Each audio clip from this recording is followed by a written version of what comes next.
Astronauts to the moon. Ignition sequence start. 3, 2, 1. Houston, we have a problem. Liftoff. We have a liftoff. We copy you on the ground. You got a bunch of guys about to turn blue. What you're seeing here is a mirage. What's going on, everyone? It's Jeran from Jeranism, back with another live video for you. Glad you could join me. Hello to everyone in the chat, and a special shout out to the moderators who may have their hands full if my last live stream is any indication at all. Earlier this week, after the very suspicious Mars InSight landing, I went live to point out the glaring issues with it, and in response, the sad little jealous NASA fanboys sent in teams of clowns to chat to spam their crybaby messages, and so I expect exactly the same today. Actually, if you look at the likes and dislikes of this video, you can see it has already begun. So if you are watching and you do enjoy these live streams, hit the like button, and if you hate them, hit the dislike button, because it really doesn't matter to me. It shows engagement, and that's all that matters in the YouTube world. But we are shitting on their space fantasy, and we will continue to do so. They are crying about the flat Earth, sun, and moon clock. They are very, very sad, and so I'll be discussing that amongst other general topics, so stay tuned. Many of you are used to watching Globebusters in this time slot. We are currently on a bit of a break. Globebusters will be back soon, probably at the beginning of 2019. So today I thought I'd go live and basically use that time slot. So we're going to try and keep it as short as humanly possible. I can definitely guarantee it'll be shorter than the usual 4 hours of Globebusters. But I'm happy you are with me, and joining me is my good friend, also a co-host on Globebusters. He is from Argentina, a 3D artist, and his name is Landucci, and he is joining me. Iru, what's going on, my friend? Hello, Jeran. Hello, everyone out there in the chat. I saw that, we have some outer space visitors. Yeah, they are outer space visitors. Yeah, and the reason that I love having Iru on, amongst many reasons, but one of them is that he is a 3D artist, and no, that's fine. He's a 3D artist who has worked with the History Channel, amongst others, and he has had to model the globe himself, so he knows better than anybody that the globe model is CGI based, and it's not reality, and he's here to talk about it, so that's awesome. Glad you're joining me. And hand-painted also globes. Yes, exactly. And I first wanted to highlight real quickly, well, first, also so everybody knows, the Super Chat, if you want to use that function, I will be splitting that with Iru this afternoon. So if you want to donate to Iru and myself. Thanks, man. Very nice, man. You can use the Super Chat function, and Iru and I would be happy with any donations that you'd be so generous to give. First, I wanted to quickly highlight Iru's recent video. He made one in both English and Spanish. He's got 2 channels now. He's got his Spanish channel, Nur para Todos, and he's got his English channel, Nur for Everyone. Nur is N-U-R. All the links are in the description. And that video that he put out recently that I mirrored on my channel was the one in regards to the #1 tennis player in the world, Novak Djokovic. So tell us what you found, Jeru. Yeah, it was funny because I was participating in the Richard, the guy that you met in the conference. He's also from Argentina, but he lives in Texas. And I was in the live show in his channel. It's called To the Most Height, but in Spanish, Hasta lo más alto. And someone, I was checking Facebook messages, and someone sent me the picture directly in the original post of Instagram from Novak. And at the beginning, I believed that it was something, like falsified.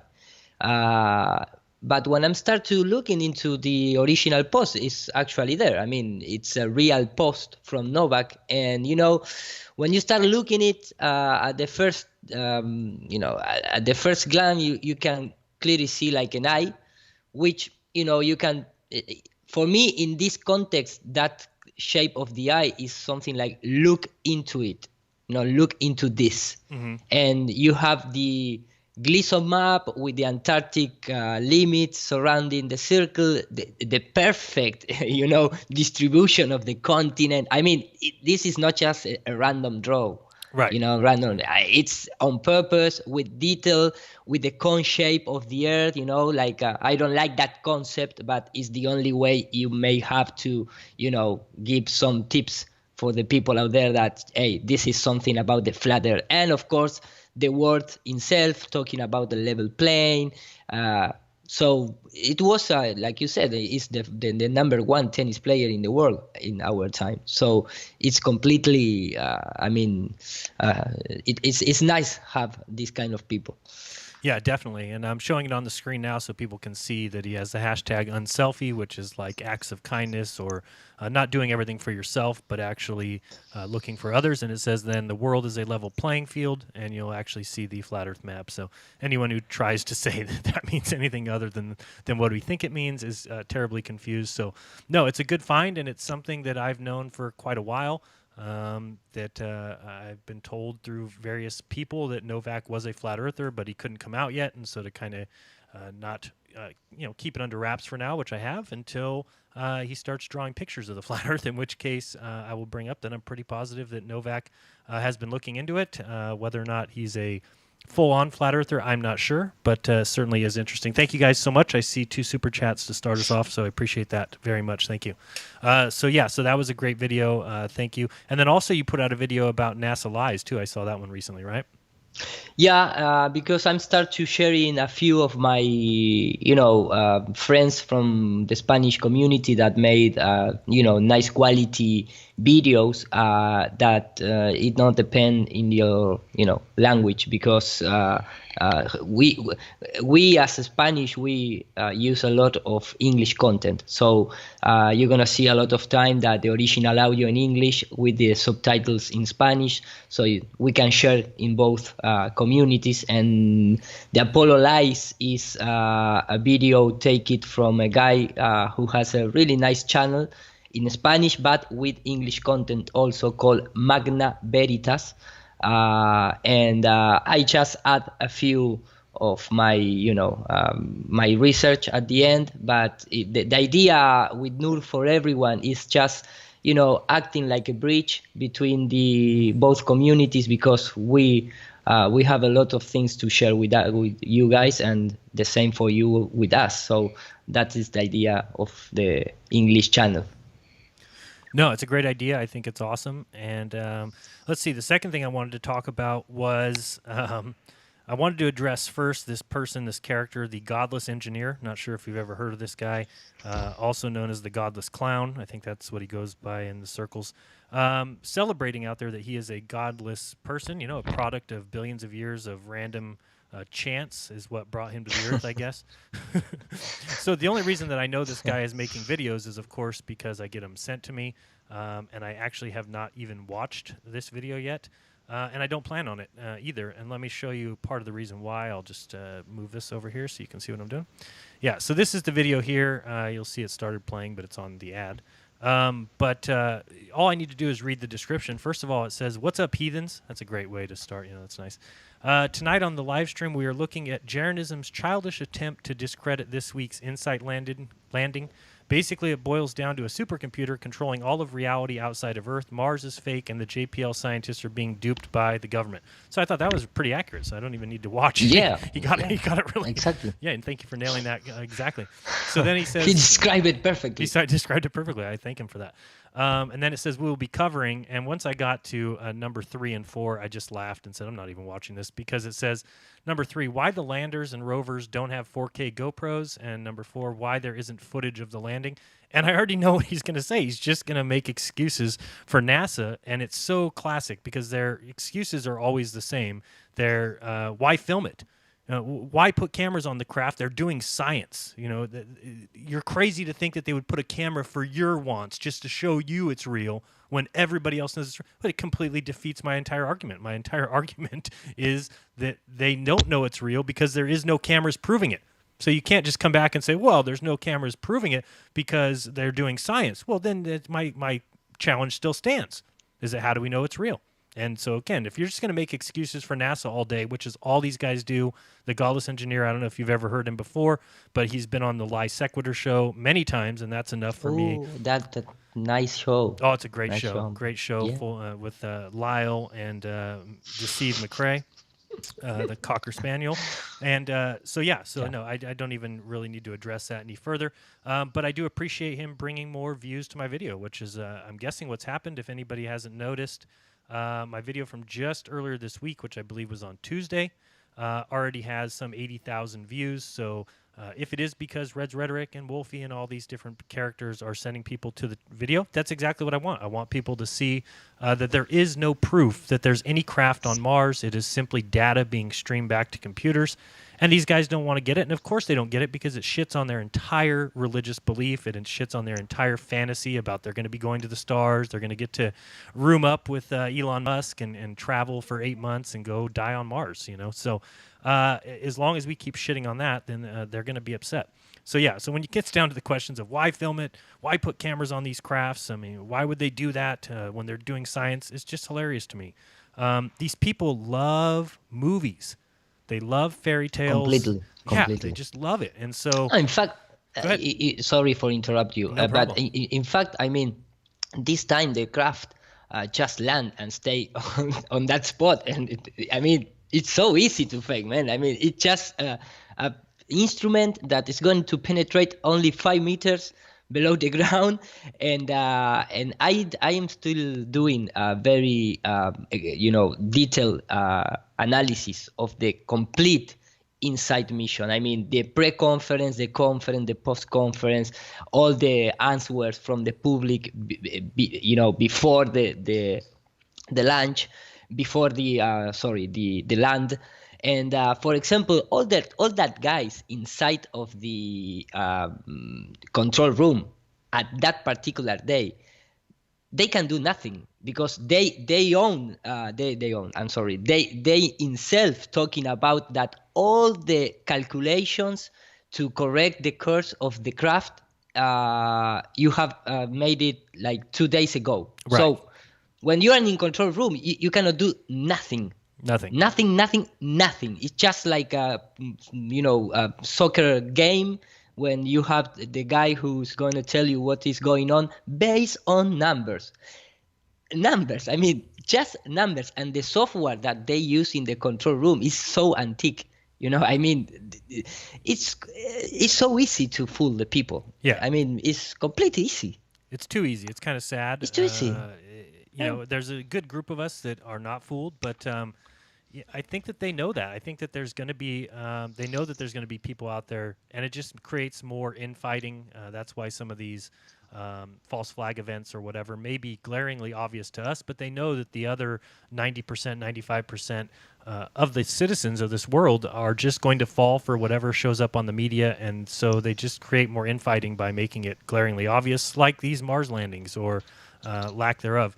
So yeah, the general public loves a good fable. They love going to the movies and being lied to, and they'll even pay big bucks for it. So and they made exactly the same social techniques as the curiosity landing. Right. And I have that put in side by side. So when I finish the Great. presentation, we can share via your channel. But it's the same thing, the president call, the people outside in the streets, the drama in the control room, the press conference with the same guys. I mean, it's exactly the same. Yeah, and if it was any question of whether or not they would land it, or if there was any doubt, or maybe if it was as hard as they say it is, they would never put it live for everyone to see. They even had it on the Times Square big board. It's just ridiculous. It's such a presentation. It's such a movie, and people love it. So if they want to believe in fallacious reasoning and the words of men, that's their prerogative. Go ahead and do it. On the screen right now, I have the Flat Earth Sun and Moon Clock app, which is available in the iTunes Apple Store, whatever you want to call it, and is coming to Google Android very soon. But one of the big problems that these guys all keep coming to this channel for and crying about, and what Wolfie made a video about that's had some 300,000 views, and is their problem with this Sun and Moon app. And the reason why, or the Flat Earth Sun and Moon Clock, the reason why they have such a problem with it, and I'll just kind of show you here, is if we look at somebody here, let's say it's Iru in South America, and right now when the sun sets, they see the sun set right to left. And if you look here and you see, well, where's the sunset? We'll go back a little more. Okay, there we go. So if we're looking at where the sun's setting for someone in South America, stop there. Sorry, we'll go back a little bit. So if we're looking where it sets, you'll see it setting here, and somebody would say, well, how come they see it set south of west when actually your map shows it, or your clock app shows it going to the right and back around? And people need to just look at one thing, and I'll show them this. Let me transfer you over so you can see my video here. And this explains it all, and they still will cry about it, of course, because it shits on their parade. So this video here is just of my house, and we look up and we see this light bulb right above us in this light fixture. So if we're in the room and we're trying to figure out where the exact location of this light is, it's very easy unless you add something that we all have to deal with, and that's the atmosphere. So when I put up this little glass dome piece here, all of a sudden you see how easy it is to move the location of the light. So this is as simple as it is people can't quite grasp that. They think that the sun that they see must be exactly where it is. You'll see here, let's pretend that this sun was supposed to set directly at 270 west, let's say. And we're looking off to the west, and then all of a sudden, by just moving it a little bit, all of a sudden it's not setting west anymore, it's way to my right. And if we pull it back over, you'll see that now it would be south of west by just doing this. Boom, there. And all of a sudden, we can see that by just adding a lensing atmosphere, which is exactly what we have, you can move the location of any light. So yes, do people in the south see the sun setting south of west? Yeah, of course they do, just like this. So if someone's looking at this, they say, nope, I see the sun to my left. The sun is certainly on my left side here, but then you look and the sun's actually on my right. So it's that easy to move the light source around the sky, and that's what we look through. We look through an atmosphere that gives us an apparent position of the sun, but these guys have been taught, and they believe wholeheartedly, that the sun that we see is the real sun. And the problem with that is, of course, that these guys will never understand light. They'll just never get it, because basically there are men out there who don't like to be wrong. All of them. I mean, they don't want to understand the life itself. These people doesn't want to realize that there are bad people in the world. Right. They don't want to believe that, and they don't. All the scientists that have come up with all these theories and everything, they don't want to be wrong. And when you build scientific theories off of basically unproven axioms, well, then you'll run into a problem when any of your axioms are incorrect, because you have masses of people and scientists who have added their own theories and postulates to the accepted body of scientific fact. But if it isn't fact, then you're going to have trouble, deep trouble, because so many of these people are going to find an impossible task of ever contemplating whether or not they could be foundationally wrong about what it is they believe. And that's exactly what we've been trying to tell them, that the sun that you see is not in the location that you see it, which is exactly why they can't triangulate the sun either on the globe model. So it's pretty sad that this is the entire reason that they're yelling and screaming about this app, the app that clearly shows you, let me bring it up here a little bit closer so you can see it. Yes. So this app tells you where the moon is based on your location. So this person here is lined up for New York, and you basically see where the moon is, so you'll understand better where the moon is in the same sky as the sun. So a lot of people say, "Oh, well, how can the sun and the moon be in the same sky at the same time?" Well, this app tells you exactly why, shows you where you are, and it gives you a time lapse that shows the seasons. Right. So right now we see the sun. Let me go here so I can put my cursor on it. So we see the sun is nearing this outer edge, and that was because the date of this was November 25th. As you get to December 21st, your sun is going to be way out here on its furthest outskirts. And then as you watch, if you put it on this daily time lapse, you'd be able to watch it go all the way back. I believe it's actually in this video. Yeah, there we go. So you'll see here that the date is December 21st, and the sun is all the way on its furthest. Then you'll see here on March 20th, the sun is above the equator. Then you'll see on June 20th that the sun is now all the way at the Tropic of Cancer. So, the seasons are explained here. And then this makes sense when people just look at it and realize that in the center of the Earth at the North Pole, as far as we know, it's nothing but water because it is melted. It's nothing because the sun gets so close to it as it does here, circles around it for, about 6 months, where these people here right near the North Pole would have 24-hour sun. And that's why there's just a melted, empty nothing. But when you get out towards Antarctica, there's a frozen tundra that is completely different. Remember that the two polar opposites should be identical when you're talking about the North Pole and the South Pole in the way that they've modeled the Earth with the rain. or at least not so different. Right.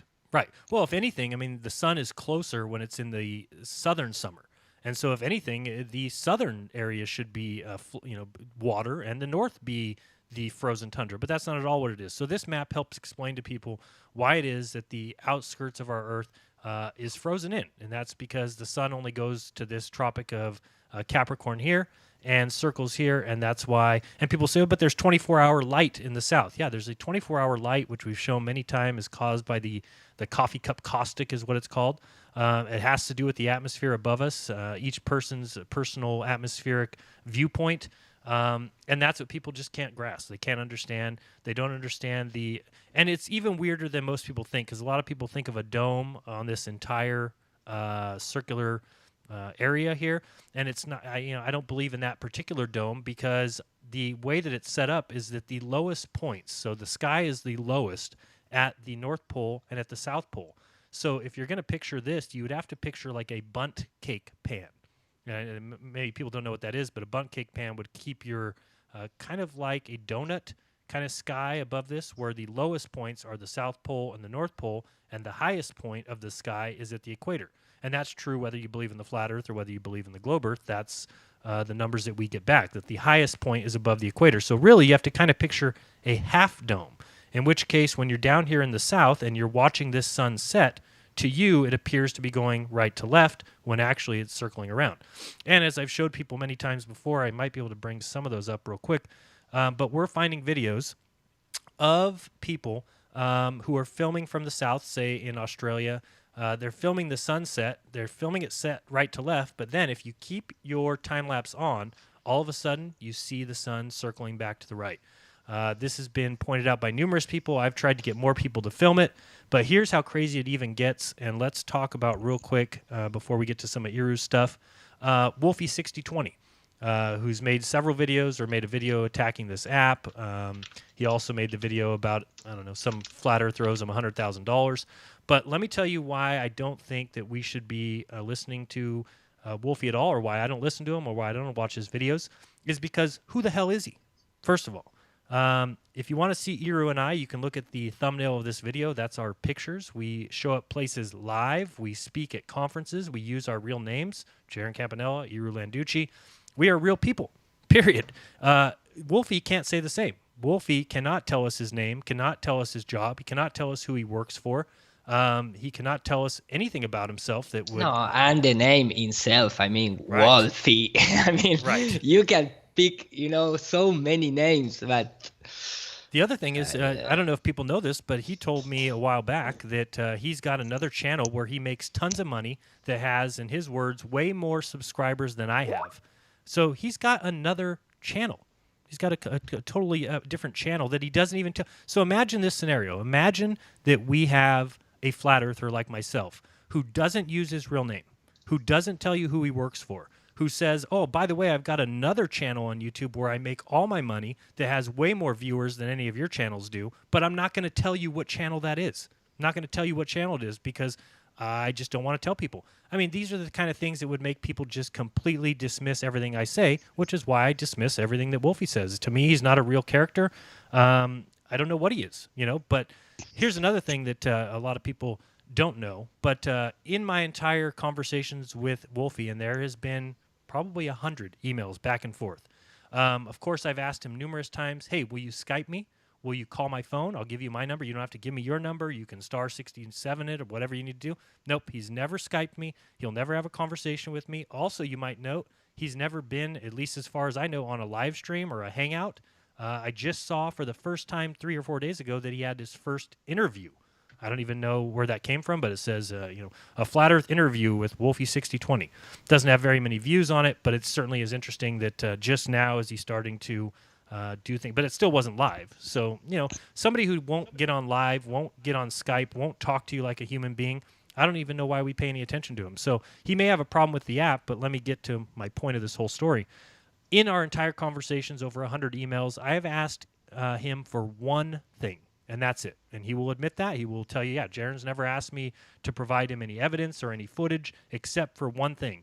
I told him, I need you to film the sunset time lapse from Australia to show me the 2 hours after the sun sets. And he said, well, why do you want to see that? And I said, because in your model, the sun sets right to left and must continue to set right to left.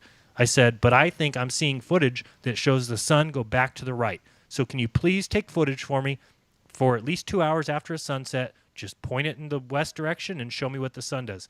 Guess what? He's never provided that footage for me. And then what does he do? He goes and attacks the app for the exact evidence that I was looking for. He says, well, the sun doesn't go back to the right. The sun just sets right to left. Well, if that's true, why wouldn't you provide me the footage for that? So to me, the guy is just spinning his wheels. I don't think he's even worth worrying about. So he may have a problem with the app, and I'm sure he does because I've asked him for that footage. So I'll get it from somebody else since he doesn't want to provide it for me. And I will continue to show exactly what I've said for over a year now, which is that the sun continues back around to the right because this is the model of the sky that makes sense, that seems to match our observations, not the one where it sets right to left and continues on going underneath the globe, as you would have to believe if you believe in the globe.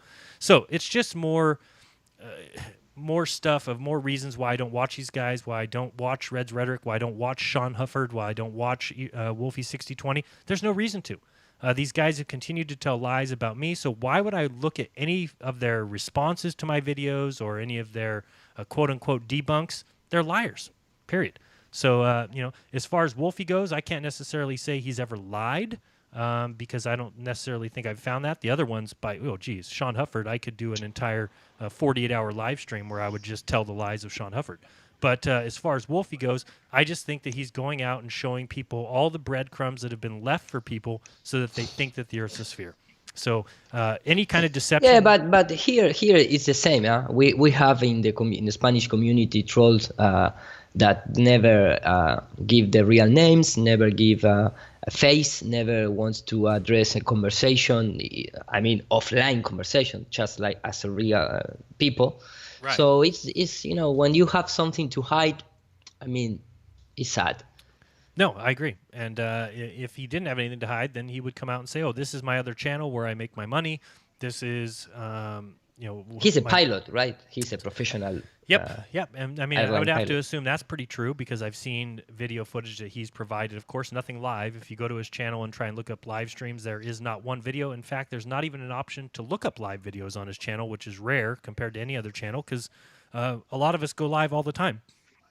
Obviously, Wolfie's never done that for whatever reason. Some people have their opinions about that. Mine is simply that he doesn't want to be live, where he might be questioned on something. He doesn't want to do a hangout where I might ask him, hey, what's that other channel that you have where you make all your money? I mean, how is he going to answer that? He's not going to answer it because he won't tell anybody that channel. So in that case, why would I believe a word he's got to say? He can continue going to Honolulu and filming the sunset at 270 West and say, this is proof we live on a sphere. More power to you. If people want to believe, like I said, in these nonsense claims and basically fallacious reasoning, then they're free to do so, and I choose not to, and I'm free to do so. And I'm free to do videos all I want showing why it is that I don't believe in NASA and why I don't think people should. And if they want to go and say, well, you're an idiot, you think that they should have 4K video cameras on their Mars lander, well, they don't need one because they're doing science. Great. Nice explanation, nice excuse, whatever makes you sleep at night is fine by me. To me, that's not a sufficient excuse when I know what GoPro cameras cost. I know how easy they are to power. So this is something that when you've got hundreds of millions of dollars invested in this kind of event, where it would be very easy to strap a camera to it, doesn't have to be playing live. I think one of his excuses will probably be something to the fact of, oh, well, it would cost too much bandwidth if they were to show live video. Great. Then record it and show us after. Of course, they never will because there's no cameras on the craft to show you because it's all a lie. It's all a movie. So, Ira, I'm going to be bringing up your Skype screen now, so you can go ahead and present. Let's see here, and boom, got you. Go ahead. Okay. No, before start my presentation about visual effects techniques using to fake space. When I start making the research on this Mars landing, inside Mars landing, I came across with a few, just nice little things, and one of those little things is from this girl, which is the system engineering Farah Alibai, who is in charge of the Marco, these two. Marco 1 and Marco 2. Yeah, Marco 1 and Marco, that things send the signals from the deep space to the deep space network. And something that, just caught my attention is in the original tweet from NASA JPL. And I really like, because all the characters that they use to promote this kind of event, they are, super technically picking. It's like you have the social engineering, and so these guys are also all the time are just like a cool guys mixed with some kind of strange satanic look, if you want to see like in that way. Right. And no, in fact, for example, and I'm talking seriously, because for example, this is the engineering, system engineering, but for just for giving another example, one of the guys who is in charge of other part in the mission is this guy, and he cut the hair sometimes leaving a horn. And I am not joking. I mean, this guy, Troy Lee Hudson, the NASA GPL scientist and engineering, who is a gay guy. I don't have anything with the gay persons, but they promote like a gay agenda, in fact, in the Curiosity landing, for example, they use this guy, which is an actor, right? And he played the same role. The future is female. The Trek girls, and I repeat, I don't have nothing about with the choices that anyone do for your own life. Right. I just, for me, because I am a social communicator. I'm not just visual effects. So when you understand how marketing works, and you immediately detect that kind of things. So they select all the time people that fit the quote-unquote satanic behavior. And at the end of this video, and I want to play just for the record, at the end of the video, I don't know if it's of course it's on purpose, but she's gonna say like the space is satanic. And it's like it was some kind of audio error, but maybe because you are an an American guy, maybe you can correct me and say no, she's telling that word, you misunderstood what she said. So let me let's hear it. just play.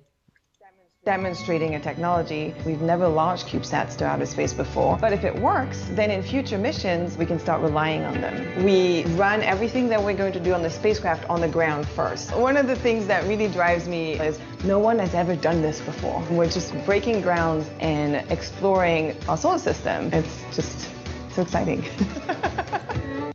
So exciting. So exciting. So exciting. So exciting. I know she said other word, but it's not like she said satanic. No, she said so exciting. Okay, But sorry very for quickly. that. Hard to For hear. me, it was like said satanic. It kind of sounded like it. And I heard yeah, so exciting. Yeah, no. That is why I want to share with you, because for me, at the level of my English, when I heard that, I said, the guys produce this kind of like that kind of tricky audio for. Yeah, I've heard some other things like that before, where if you play it kind of, I've seen. I can't name any off the top of my head, but there has been other instances like that where it can be heard, numerous ways. But that one to me sounded like she said so exciting. But it shouldn't be a surprise to people when we talk about NASA being satanic if you know their roots and you know where they came from. Course. And then, add to that, the reverse ordinal system. A lot of people talk about gematria. One of the ways to do that is simply assigning a 1 to the letter A and basically, a 26 to the letter A and a 1 to the letter Z. It's called the reverse ordinal system. And when you do that, National Aeronautics and Space Administration comes out to 666. I don't think there's any chance that that's by chance. No. No. Of course not. And in fact, the roots of the space program is completely satanic. And out there is a new series from Chuck Parson. And in the series, it's not I don't know if it's in Netflix, but if you saw that series, the series show you, for example, the child, Chuck Parson, doing satanic rituals in his living room, mixing with science at the age of 12 years old, something like that. I mean, that are the roots of the real space program. This is the series. It's called Chuck Parson, The Devil and the Divine. Oh, wow. Yeah, it's real. This is from... That's on YouTube? No, it's not on YouTube. I have a friend living in Germany, and he's from... he's Argentinian, and today he sent me this screen capture from the series. Chuck Parson, The Devil and Divine, Lord, Season 2... but I believe he told me something about Amazon Prime or something like that. Could be? I'll check something it out. Like that. I would love to watch it. Yeah, great. Yeah, me too. It's from Amazon Prime. Okay. I don't know if it's some kind of Netflix, but this is like it's a series talking about the documentary life of Chuck Parson, and he is Chuck Parson at the age of 12 years old. And that guy founded the Jet Propulsion Laboratory. Right. Yeah. People think, JPL is Jack Parsons' lab. Of course, now it's renamed to the Jet Propulsion Laboratory. But no, that's totally interesting, and people understand what Amazon Prime is. Usually, you pay like $129 a year, and you get 2-day shipping from Amazon. And I think you get a whole slew of videos, so that's probably included on Amazon Prime. So we'll check that out. Yeah, and I want to continue with the with the series that we have been doing so far, and this time because we want to talk about the importance of the because it doesn't matter if you are a plane pilot or commercial plane pilot or just an engineering. You never see the curve. You're never gonna see the spherical air. It doesn't matter what kind of math you want to involve. You want to you're never going to find it in your personal life. You'll have Never. a lot of people who say they've seen it, but of course, even those who went up after they've said they've seen it, then they come back and say, oh, I guess I always thought that I saw it. Now, you've got pilots like Wolfie6020 who say they see it, but I've got tons of audio, and one of them is from, can't remember the guy's name, but he's been 74,000 feet or something, and he was asked if he saw the curvature of the Earth, and he said no. No, couldn't see it. No. It's not possible. Right. You know, even mathematically speaking, you need to go up to 20 kilometers if you want to really see it. But after 20 kilometers, you are not going to find it yet. So you're never going to see the curvature of the Earth and any kind of height you want to rise. I mean, It's impossible because it doesn't exist. You know, mathematically, they tied up everything. So no, you must go after 50 kilometers up in the atmosphere. So there is no one commercial plane that goes so high. No. Concorde used to have, but in the Concorde only, flew people they are rich people, all the same part. They are all of the same part of the agenda. Of course, you have regular passengers, but at that time, nobody questioned anything. So, but unfortunately, the Concorde is no more available to go and check nothing. And so you're never going to see it. And the maximum, the maximum thing you're going to see is just a circular shape. And that is obviously because the lenses are concave, and it's just that. I mean, any technical people that study optics is going to tell you. You just are seeing this. It's just, even in the Optic Wiki says, the resulting image obviously going to be always circular, but not curved. It's going to be circular, but not curved. So what I'm trying to say is, in the only way you're going to see the curve is via television, is via images, is via cinema, is via movies, movies, exactly. So I have these PowerPoint presentations, just for mixing and trying to explain the schematrics idea behind all this. I mean, the technical stuff mixing with the symbolic part, because for me it's very important to try to combine together.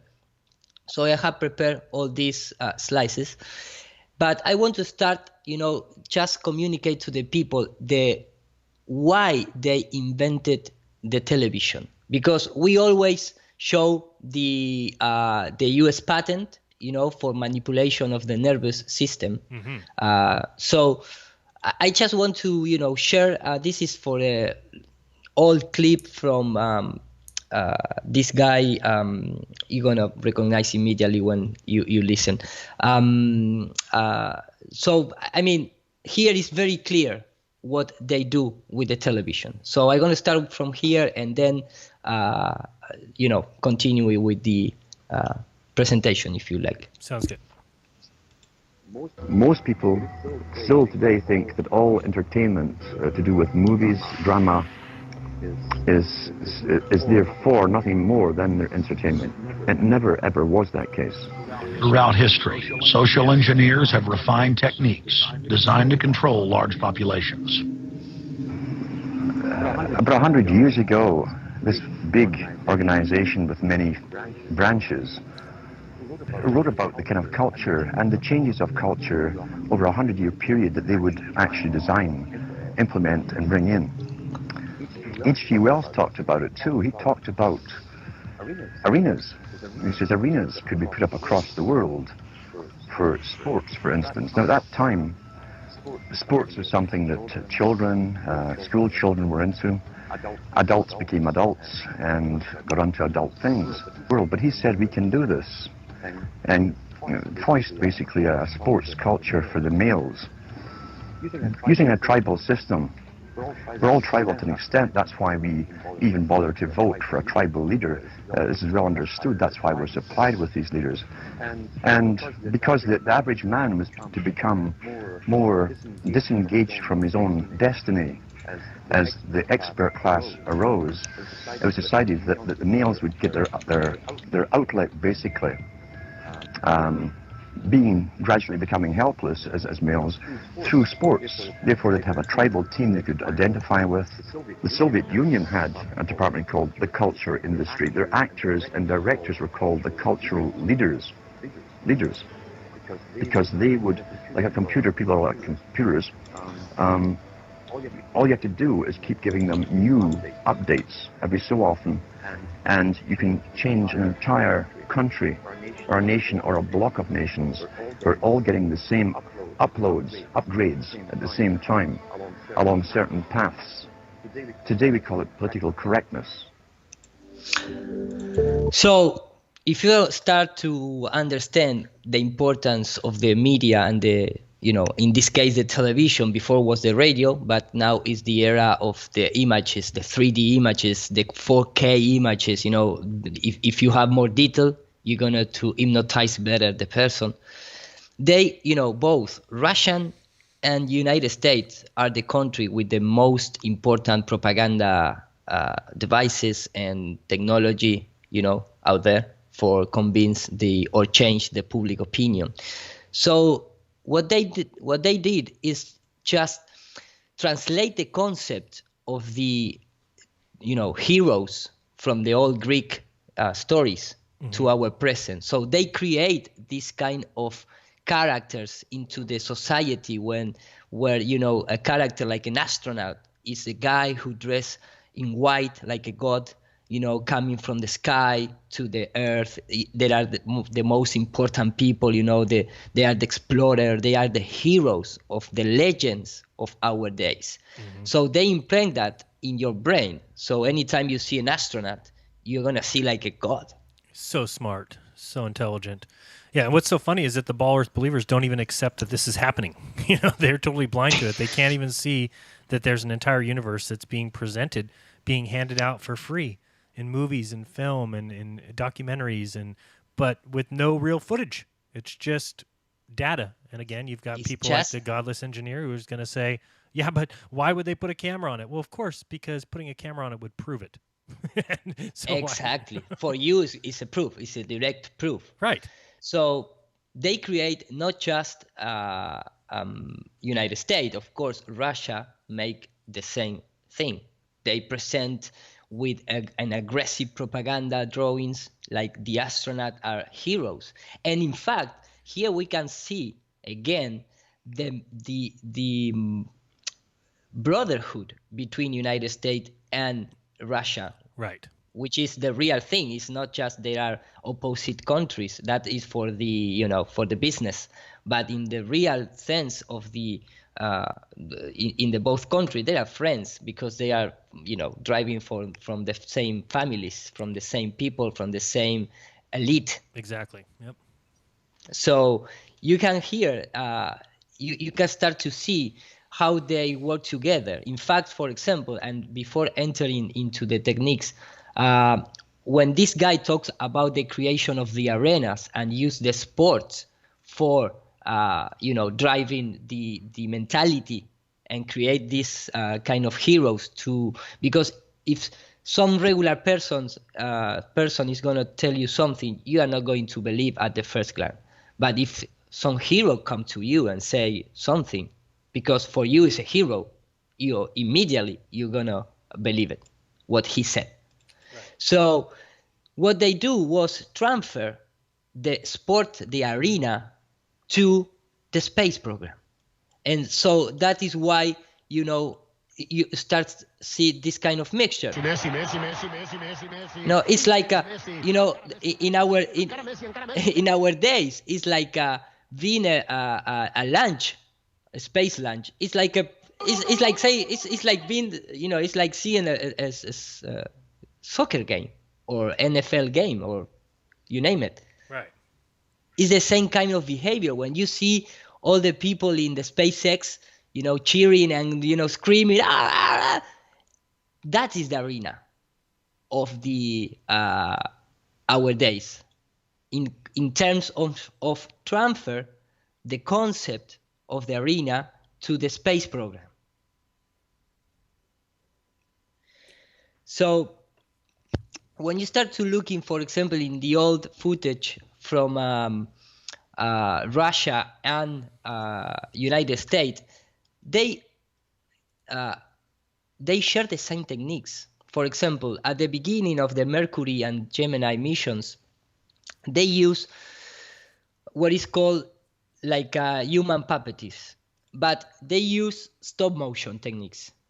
So it's not a coincidence for me that one of the best stop motions creators, it come from Russia.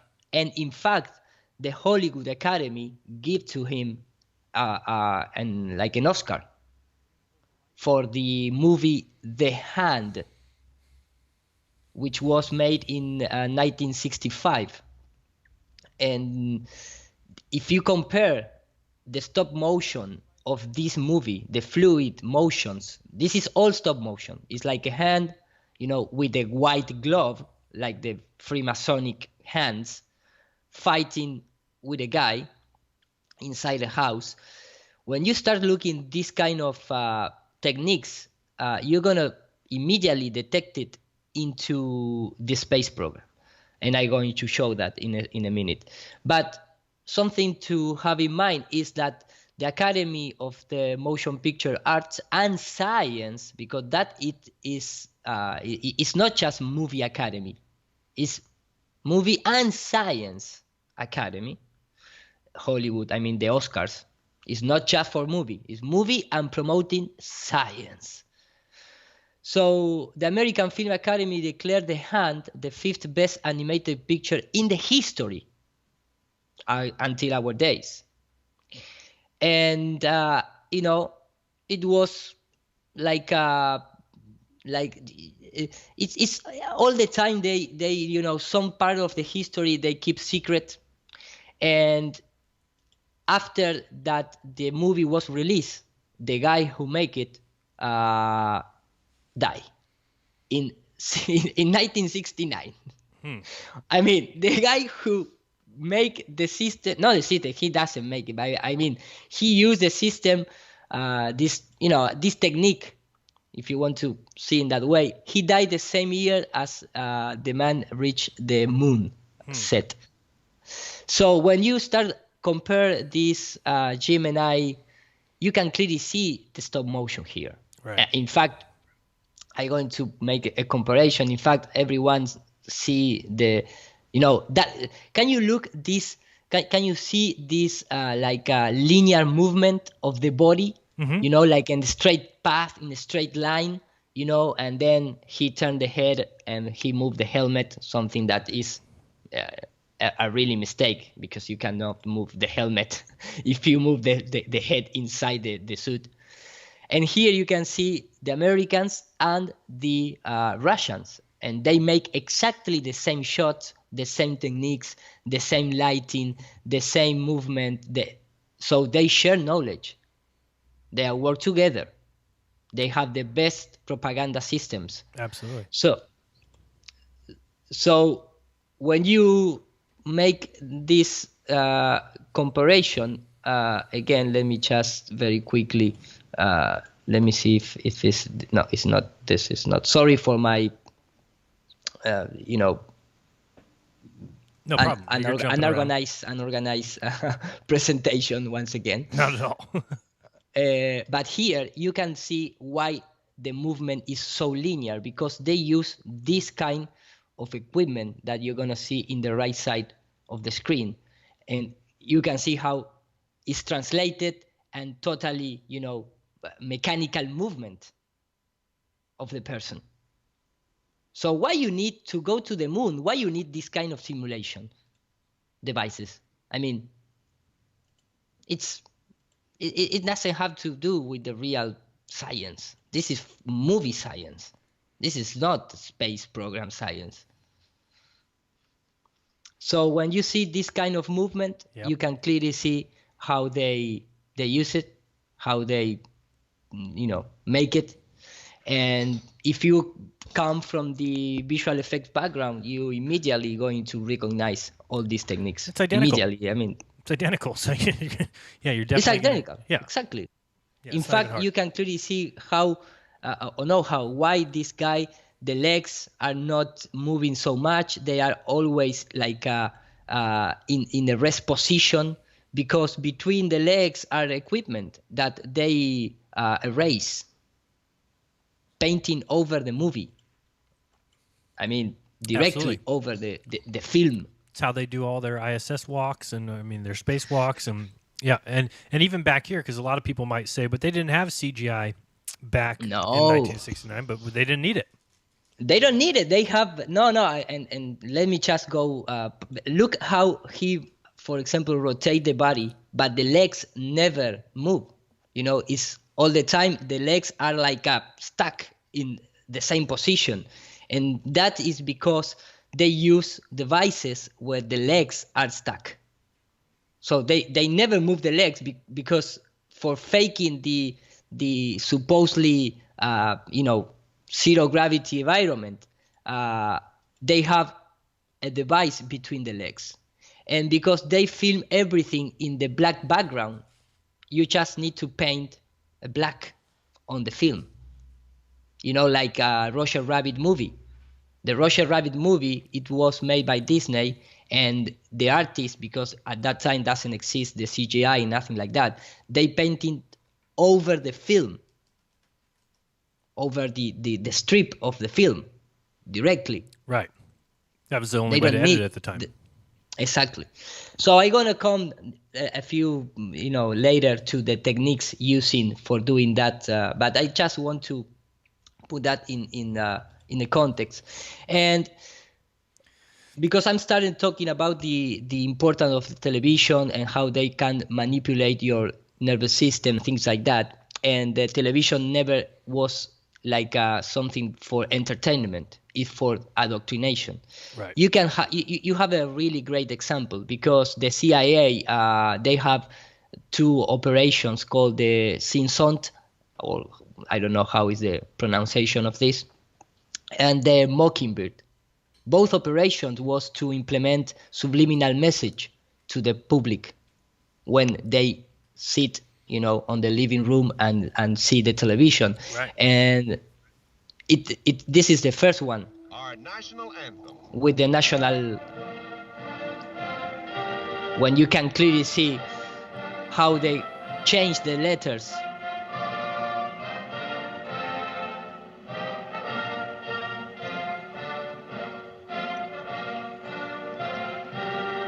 This is no conspiracy I mean, this is real thing. Right.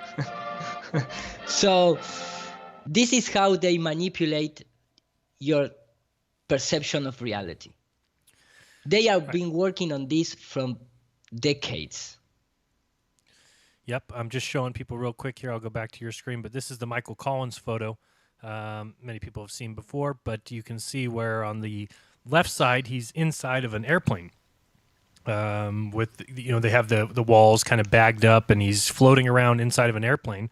And then what they did, and it's even in his book, where they reversed the image and then black out the background and called it space. What else do you need to see? I mean, if NASA's faking space once, then you should question everything that they do and not just say, well, they don't put a camera on it because why would they do that? They're trying to do science. Yeah, tell yourself whatever little excuses you need so that you can tuck yourself in at bed and not cry at night. Go ahead. Back to you. Okay. So I just, pointing out there these few examples how they apply into our real life.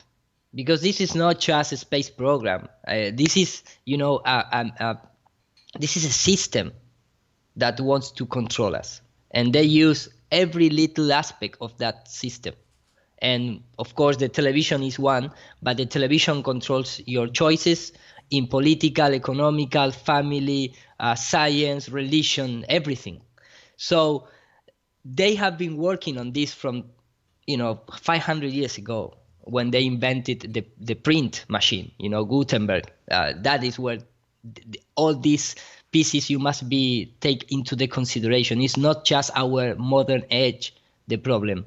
It's the problem becomes, the manipulation comes really, really back in the past.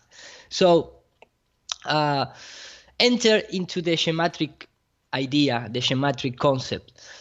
we have been a lot of people, because before they have the television, or even having having the television and the CGI and all the modern computer software and techniques and visual effects, there are still things that they cannot replicate, visually speaking. So what they do for, trying to create in your mind an image that they cannot replicate in real life, even with computer technology, they create something called math, right? Like math is reality, that kind of concept. Math is reality. Exactly.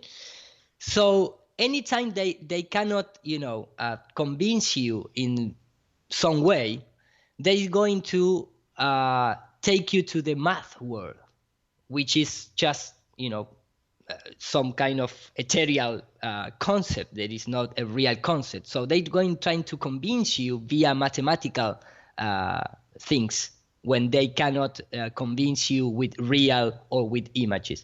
So, for example, if you ask to the and for me this is so comical, because they want to, convince you that we did go to the moon, because if you do the calculations based on the fuel that the Saturn V uses, where they going to go? They say, where they going to go with that kind of fuel? But the thing is, all the time, these guys, their agenda is to propose you like, use math all the time. Right. Math is reality. It must be. And if we tell you Saturn is this distance away, it must be because the math works. Because the math works, exactly. So let's take a look from the Grace need had to tell you. Real quick before you press. So if you want to say no, they didn't. So if you want to say no, they didn't go to the moon, where were they going then? Do the math, okay? Do the math. So that's the leitmotiv. Do the math. Right. So of course, if you do the math in our Earth, it's going to work. Right. But they need to, convince you that the things out there in the space is also going to work with his own math, because the math on the Earth, you can prove it. Right. But the math in outer space, not. But they don't tell the people that. They leave that part out. And just wondering if you saw, I don't know if you've seen the news. It looks like Neil's been a bad boy, huh? Have you seen? Yeah, I'm with the two women. I think it's 3 now. 3 now. Okay. Well, they're starting to come out of the woodworks, and it certainly is interesting. We'll see how that goes. A lot of people don't even know that this girl that is accusing him of rape did so publicly in 2014, tried to bring it up at a conference and was quieted down, and the microphone was cut out, and she wasn't allowed to speak her mind. Then she made a police report. The police report was swept under the rug. So this is what happens, and it just keeps coming up over and over again. So a lot of people are saying, well, why is this coming out 4 years after she decided? Well, it's because it's taken that long just to get to the mainstream because of how hard she's had to try to get this information out that he drugged her and raped her. So, again, all people are innocent until proven guilty. You'd have to listen to the interview yourself to decide. But these are the kind of things that should go in front of a court or go in front of, the peers or whatever, rather than just swept under the rug. It seems certainly credible to me. It looks like he's been up to no good. But no, I totally agree with you there when he's talking about, do the math. He says there was enough liquid fuel, there was enough fuel to go to the moon, so they must have gone to the moon. That's his explanation for that we went to the moon, is that there was enough gas in the Saturn V to go to the moon, so then if they didn't go to the moon, where'd they go? What difference does that make? How does that prove anything? Exactly. Doesn't prove anything. If it's I like went... he tried to deviate you, think in terms of, okay, the Saturn V is just a rocket, it's a missile, so they can point it to the sea. So even touching the sea with half of the fuel is still in the tank, it doesn't matter. No, they wouldn't even know. And I've made the comparison before, like saying that, if I claimed that I had driven my car to Hawaii, 15 years ago I drove my car to Hawaii. Well, nobody would believe that, but it would be just like me saying, well, there was enough gas in the gas tank to get to Hawaii, so where else did I go? Well, that's not proof that I drove my car to Hawaii. Give me a break. Give me a break, a complete break, like Russian bits. So, they promote this leitmotif of use math. So, for example, if you look in this way, this math is a proof of the black hole, and this math is proof of the far, far away galaxy, and this math proof of virtual reality controlled by whatever By the elite. Yeah. So, yeah, exactly. Oh, I noticed they forgot to carry the 2 there. Oops, that's wrong. All right, go ahead. Okay, I mean, the importance of the math, which is math is not physics. Right. You can apply math on physics, but it's not physics because you are not leading with real objects. Right. In most of the cases, okay, just leave it clear that. But I mean, the math is the equivalent of computer rendering system of our days. Correct. So when you start to see, for example, these concepts, these graphical concepts, these are, mathematical codes. Right.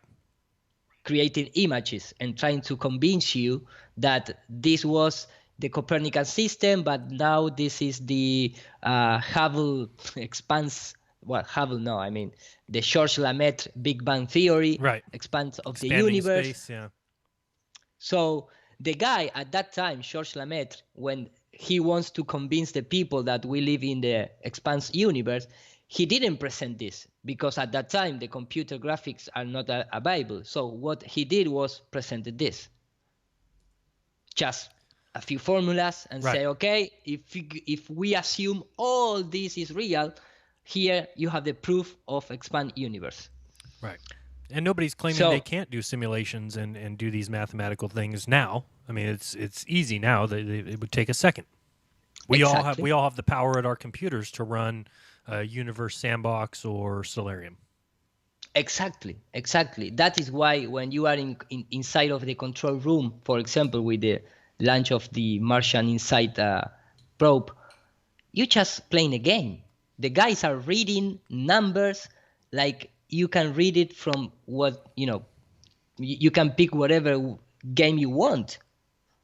Yep. And you can read the same thing. Right. It's just like a game simulation game. Where are you reading? You are not seeing nothing from real. In fact, it's like Kyrie Irving says once in his podcast, the equipment that NASA sends never come back to have a real proof. Nope. No, never. They send it out and then it either crashes on the moon or just goes to die on Mars. But of course, it would never come back. They just want to tell you that it's there, and here's the numbers that prove it. But again, and this is what I tried to, if you haven't seen my Mars video, please watch it.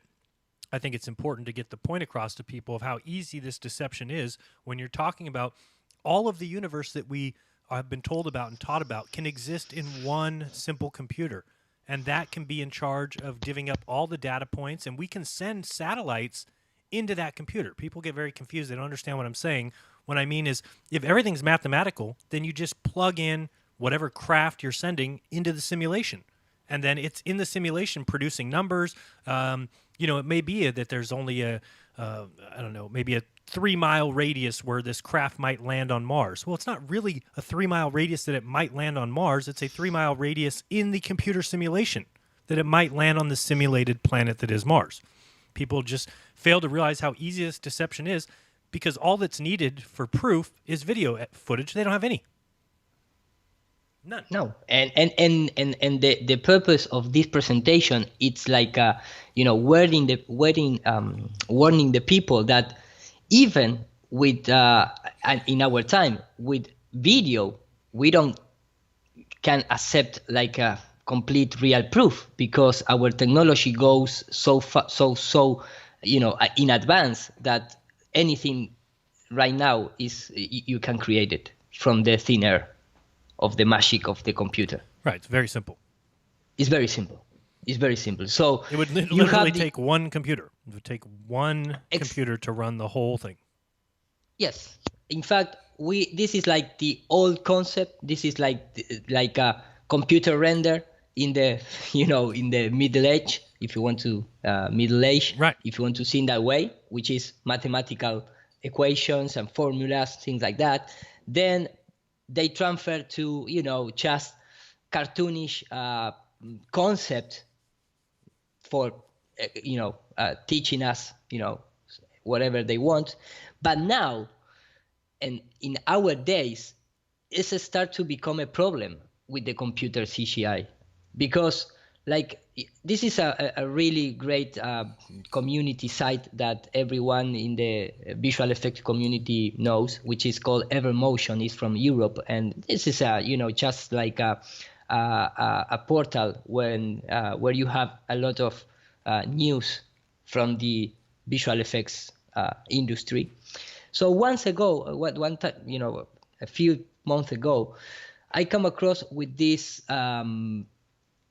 video explaining the advance in computer graphic until our day, and I shared this in Globebuster show once, but I want to recap because here is some of the key of our present computer simulation world.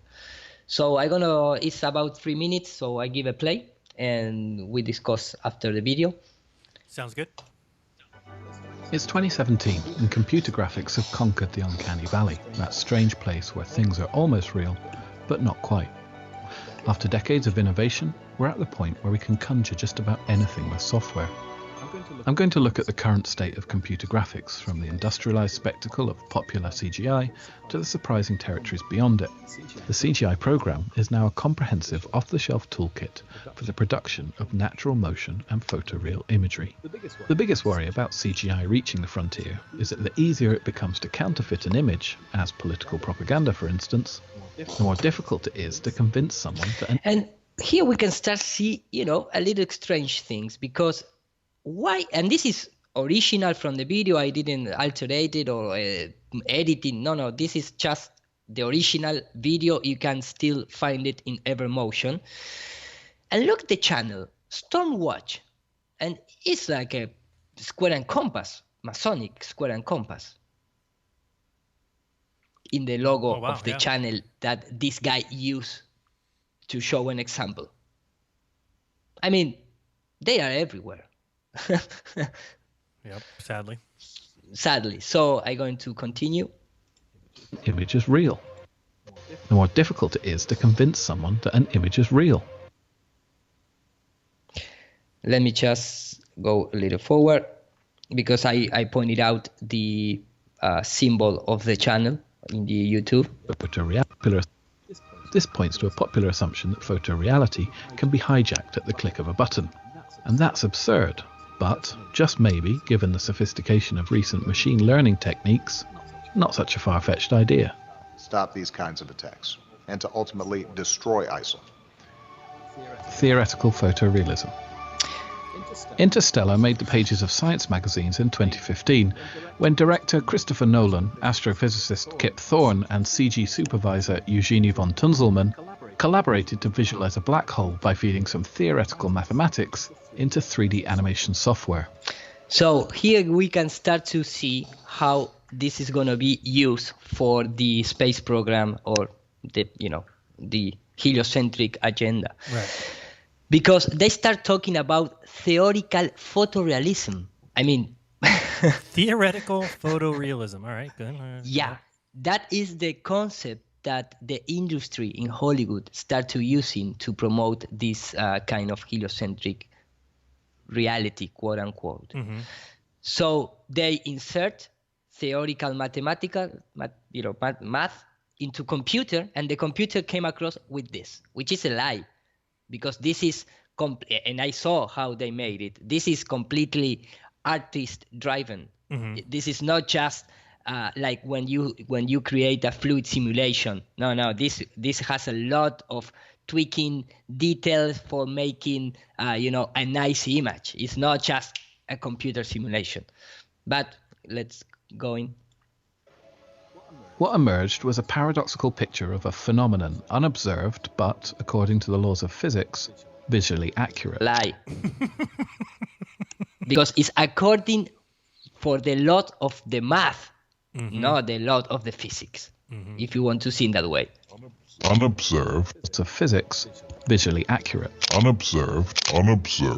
It's a strange kind of theoretical photorealism. At the same time as the image is called into question in a post-truth society, science uses CGI to demonstrate a bizarre sight beyond sight. So, post-truth, post-cinema, and theoretical photorealism. Both at the frontier and beyond it, the first rule of computer graphics applies. And here is the important thing for me of this video, to trying to explain the people the concept behind of the most famous phrase from Elon Musk, which is if you tell is, please say you. You can tell it's real because it looks so fake. Yeah, that phrase is not just a random phrase. That phrase comes from the CGI industry, because I'm gonna try to explain what these guys are doing and why he said that, and here you're gonna understand. So, after all, the guy who is reading this video, he said, after all, it doesn't matter if we live in the post-truth, post-cinema, or theoretical photorealism. The CGI, leitmotif still apply. If you can tell it's CGI, it's a bad CGI. Beyond it, the first rule of computer graphics applies. And that is, if you can tell it's CGI, it's bad CGI. In other words... and you can tell it's real because it looks so fake, honestly. We'd have way better CGI if it was fake. You can tell it's real because it looks so fake. You can tell it's real because it looks so fake. You can tell it's real because it looks so fake. You can tell it's real because it looks so fake. You can tell it's real because it looks so fake. You can tell it's real because it looks so fake. You can tell it's real because it looks so fake. You can tell it's real because it looks so fake. You can tell it's real because it looks so fake. So, what they trying to do in this, why he used that, that concept here? It because, of course, this is not CGI.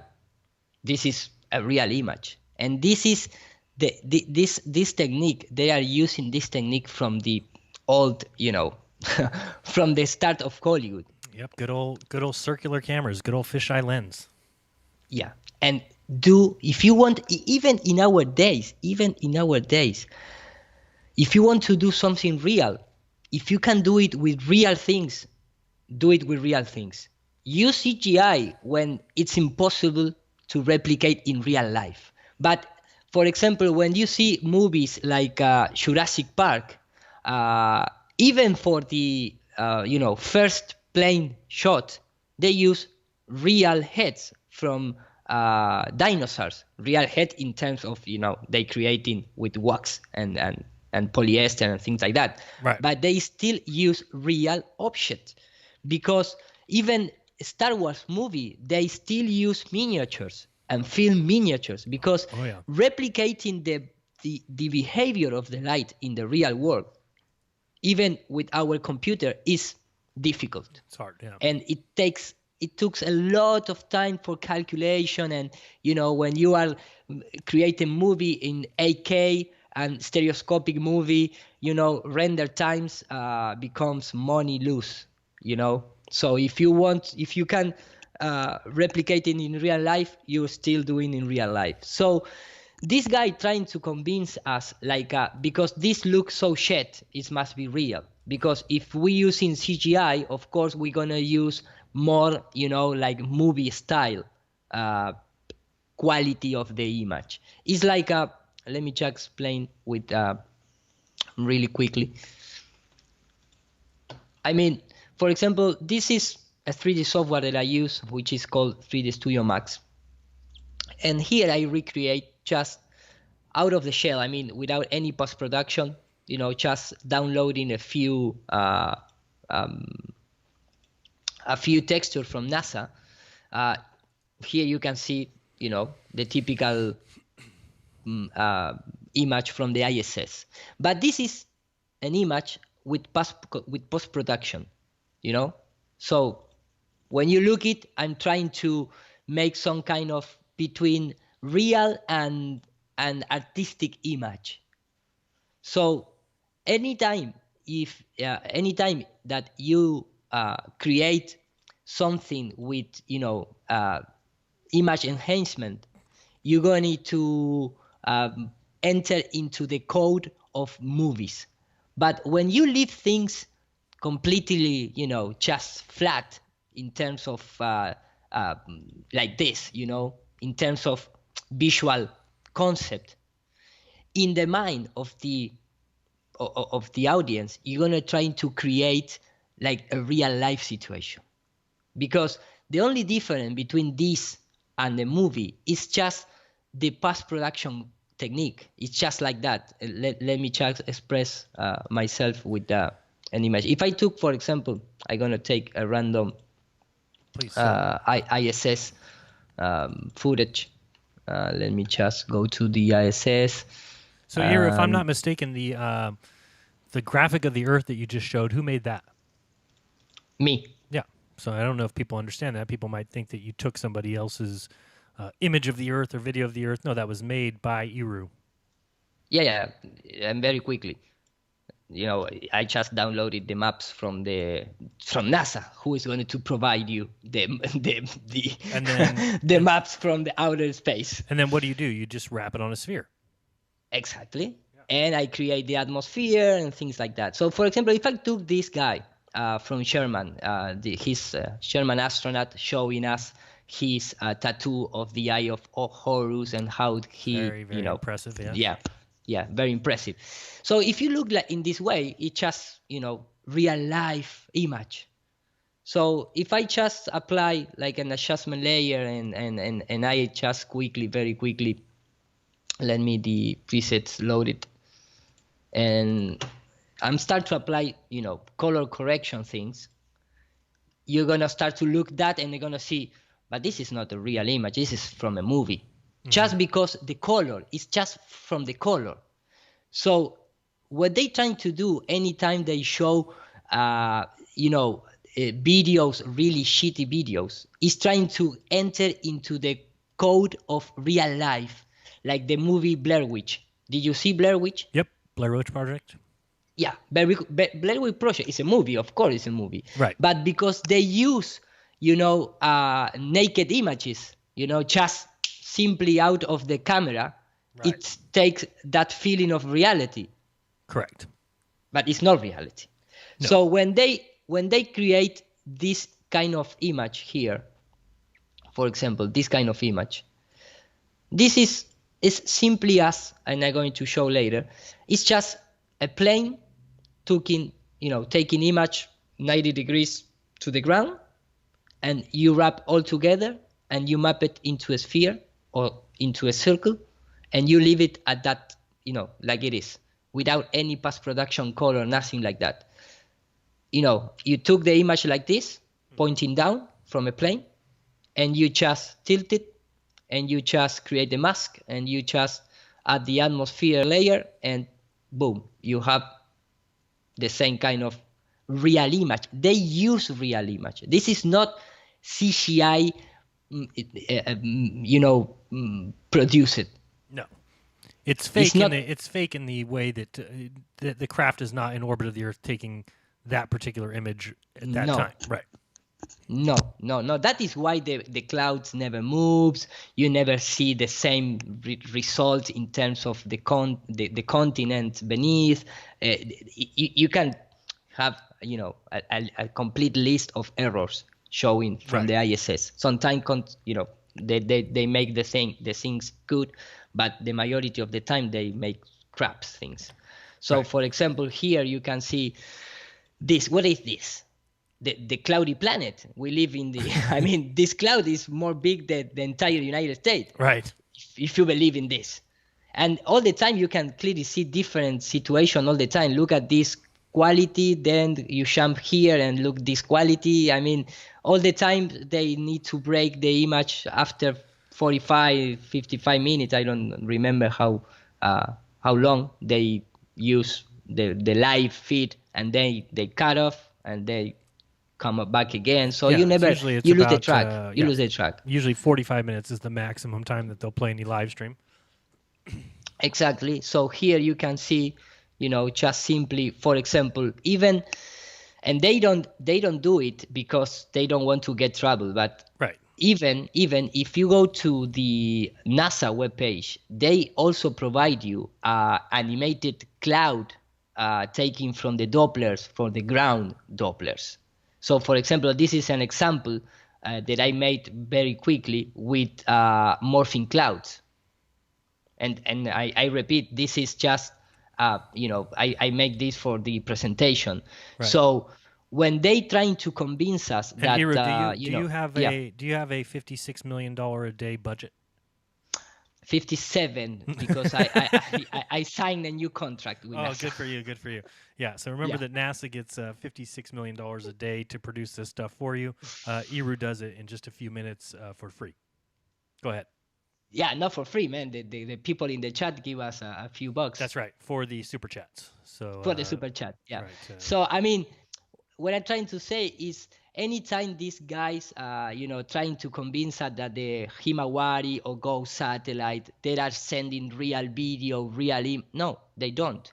In fact, that is why they took like 10 minutes before processing one image, because this is just a ground-based weather system collected.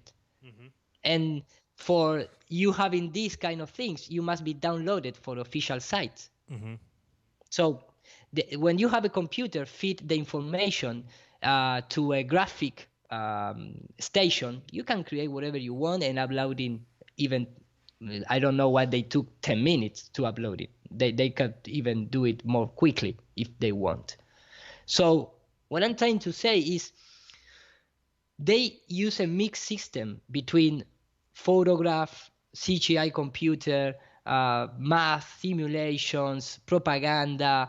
That is the way they are maybe keep this heliocentric model going in our days. Mm-hmm. So, for example, when you have Rob Simmons tell us that it must be Photoshop, and they trying to explain the technique, which is this kind of satellites going around the Earth, taking pictures, creating this kind of strip, this kind of strip images that they need to use Photoshop to fill the gaps between the strips and all that kind of things. The same techniques is applied when you asking, for example, the aerial photography mapping. Mm-hmm. The same techniques. So all the strip in this, the strip image is taken from a plane. They tie together and they mapping into a sphere, and there you have the Blue Marble 2.0 or the GOES satellite image of whatever. And of course, when you are using Google Earth and things like that, when you make a zoom, it's converted in real image because it's taken from the real world images. I mean, it's simply as that. I mean, then you have the drone technology. So they use real data to feed the ISS live footage and things like that. They don't create digitally. That is my opinion, at least. Mm-hmm. So that is why, of course, the satellites, you're never going to see a satellite out in the space. You can, it's all CGI, blah, blah, blah. I don't want to be repetitive of that. And, getting back to, for example, the same things that we've been talking about, you can see in this time-lapse footage where you can clearly see how they get better from the 90s, from the 60s, 70s, 80s, and you can see all the time how they use painting, just this is a painting, nothing more than that. You don't even see the atmosphere glare, where it goes. I mean, supposedly here we must be see some kind of glare based on the atmosphere. We don't see anything until the 2010. It's like this is completely flat painting. You don't even see the depth between the cloud and the ground. You can clearly see there is no parallax. It's just like a rotating sphere. Then in the 90s start become the digital compositing. So they start to make and take real footage and start to apply in composite techniques. So that is why you can see the jump between the quality of the image and the supposedly realism. And then in 2015 they come with all this nonsense of the aurora borealis and this. I mean, you can, if you want to believe this, you are free to believe this. But for me, as a 3D artist, this is a complete, CGI compositive image in our days. Absolutely. So when you start to looking in the, old image from NASA, first of all, they have this patent. I mean, it's not from NASA. The guy who patented this in the early in the 80s, 1895, 96. This was the patent, which was a device to produce illusionary effects.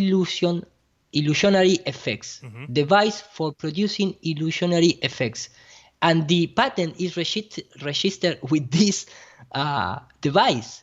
I mean, it's a base with a spherical earth rotating, so you can paint it and make whatever you want.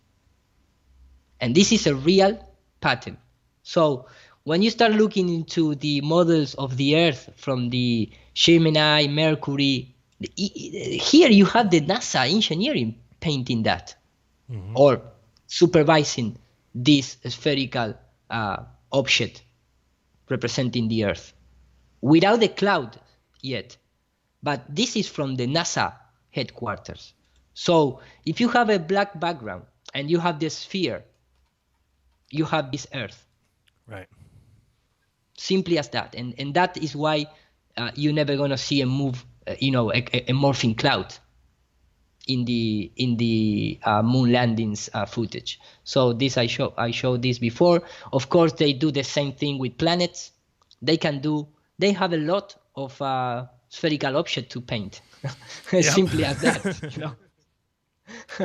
So when you enter in comparison from the Apollo landers, and it's totally crap. I mean, it's so easy to detect that this is our miniatures. It's not more than that, And when, for example, if you go a little back, you're gonna see the guy who in Hollywood is the guy who the people know him because he's the guy who created the moon. That is the name of Roger Hayward, which was a Freemasonic guy. He created even the transparent projection screen that Stanley Kubrick uses for create the front projection technique. He created the high vacuum chamber. He write books about the architecture of the molecules. He was like a initiated guy in terms of the occultist knowledge, and he also was an artist and worked for Disney and Hollywood, and he creates all the miniatures for the supposedly simulation training that NASA used. So when you start to see this kind of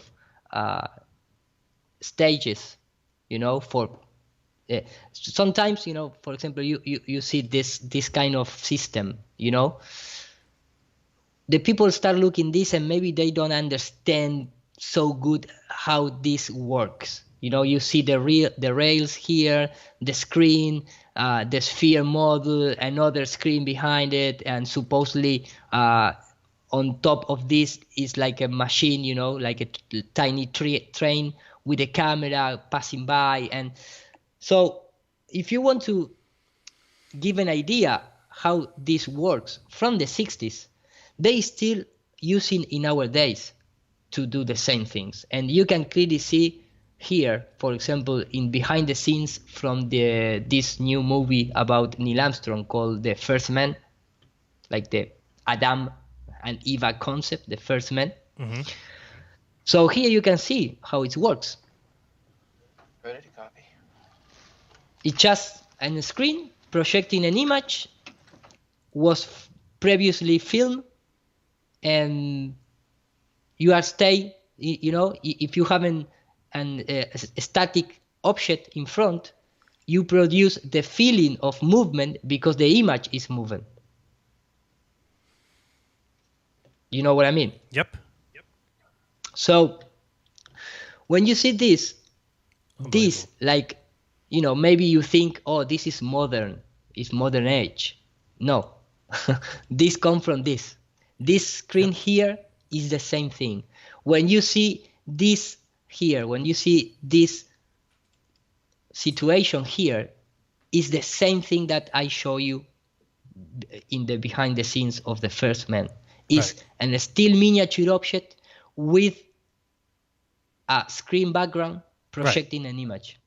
Simply as that. And in fact, that is why they use when you go back in time and start looking into who participates, the CBS was of one of the most important partners in the fakery of the moon landings, and that is why they create all these stages, these miniatures, with a roller system, which is going to keep, you have the camera still, but you produce the movement via this kind of devices.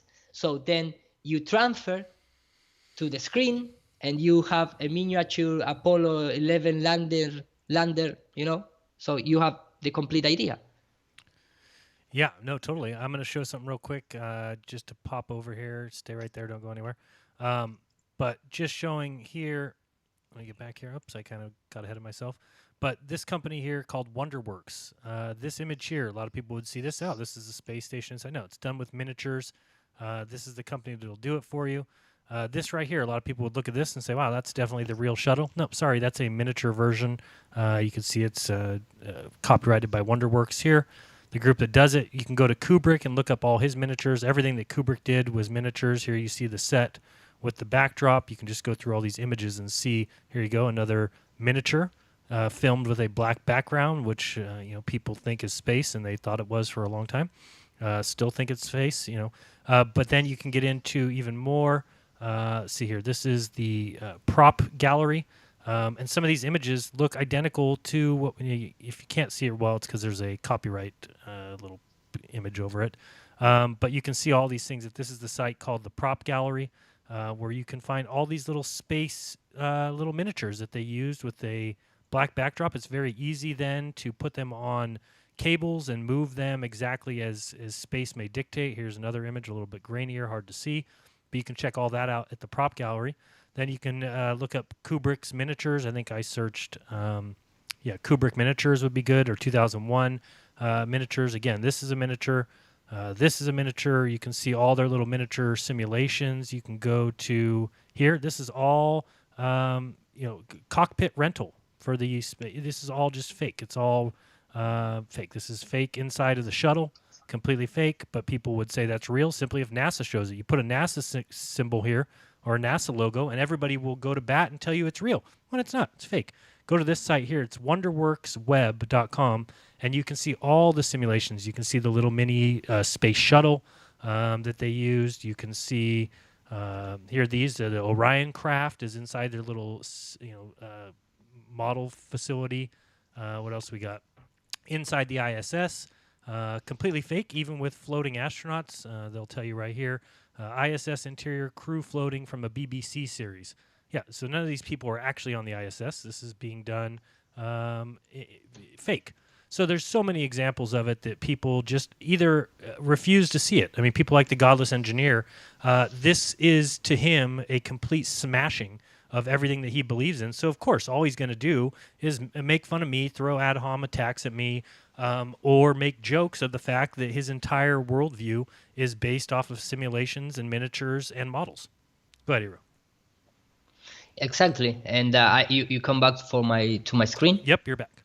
Okay, so I mean, the same thing you are showing for a movie, this is for the Apollo missions, and this is the official story. I mean, this is not created from a movie. This was created for the Apollo Training Lola Center, right? Because that is the name. So you can have you here have all the techniques that they use with miniature, replicating the soil of the moon, and then of course when you have all these videos you editing and you just put in this system, and you have this kind of images, and then you have the supposedly real images like this one, which is supposedly not from the simulation, it's from the supposedly mission out there, and you can clearly see the errors, and you can even see why, in some part of the documentaries you see like a transparent moon like this one, and in other you see like a real, really solid moon, because they are mixing techniques. Mm-hmm. So it's very easy. And in fact, when you look this is from the Russian documentary that they show how they use the front projection technique for faking the continuity of the environment in terms of the long distance mountain supposedly mixing with the stage. And these are all techniques that you can do it in the 60s. And they do, of course. But it's not so hard to fake that. Because they have all the equipment, they have all the techniques to fake it. And that is why we can see the partnership in our days between Hollywood and NASA. Right. And I mean, it's not just in conspiracy theories. I mean, when you see this guy shaking the hands in this way with these two fingers separated, it's because they are partnership. Mm-hmm. It's not it's something that you maybe take from the Disney history. So getting back to here you can see, for example, the supposedly photograph for the ATS-3 satellite in 1967. Here is the supposedly official picture, the one picture official of the Earth seen in its complete semi-spherical way, because we can see the complete sphere, just half of it. So this is just paintings. It's nothing more than that. It's a hand painting. It's not a picture. Then you can see, for example, and this is like for me, the concept of when you say do the math. Yeah, I can do whatever math you want, but look at this object. What math you're gonna use to, It's so clearly on cables, it's not even funny. I mean, it's not even a question. The fact that anybody believes that is legit in space is an absolute black eye for humanity. I mean, it really is. It's just that nothing upsets me more than the fact that we can't look at this. Let's take aside flat Earth, globe Earth. Let's take that aside. Let's just throw that away. The fact that humans cannot get together and say, this is fake, period. I don't care if the Earth's a globe. I don't care if it's two globes. I don't care what it is. That's fake, period. Completely. Yeah. So a fake and a miniature.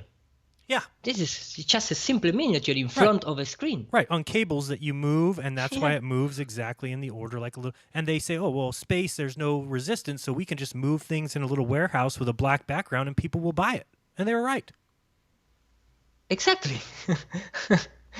It's simply as that. In fact, this miniature of the ISS is I don't say that this is what they are using, but they have all these super detailed models, and they put them in a little, I've seen pictures, I'll try and find them. There's pictures of Kubrick taking these miniatures, they put them in a little black box, and that's where they film them.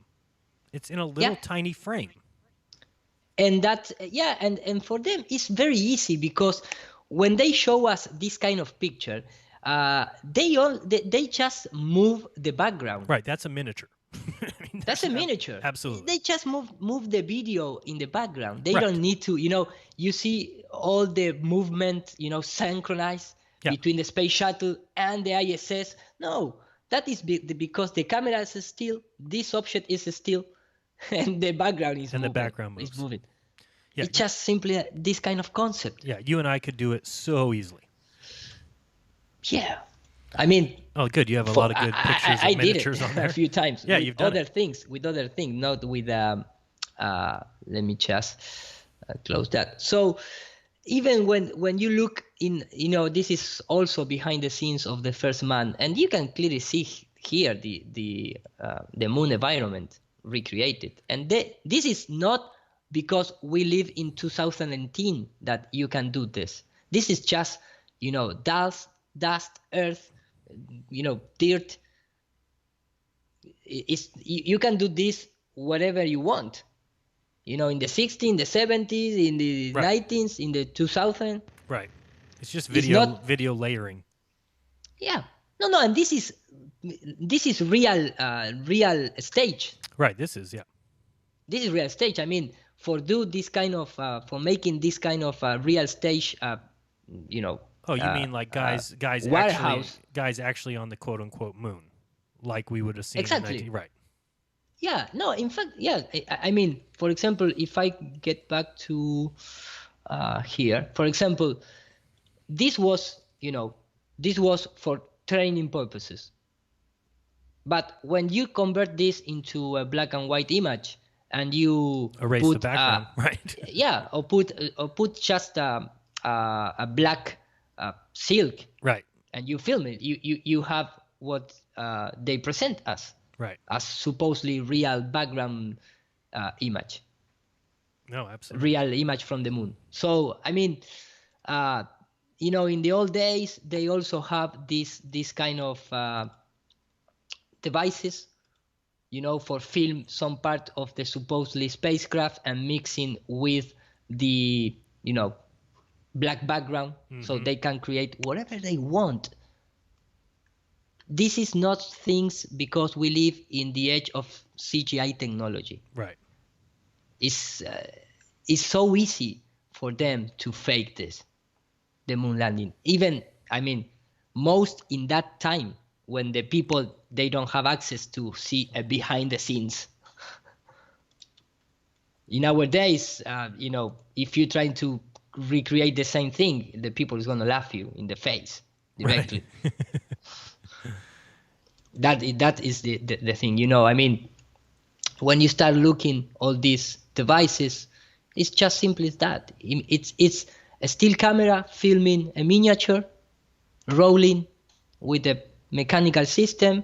You prepare all the footage and then you project into the screen, and there you have the difference between this kind of transparent moon, then you have like a solid rock moon, and even in the same documentary, look at this. This is just like a transparent moon seen from the window. Mm-hmm. Then you have real rocky, image. And I mean, then this is on stage inside a warehouse. Simple as that. It doesn't have any special. That is why you saw so solid, material.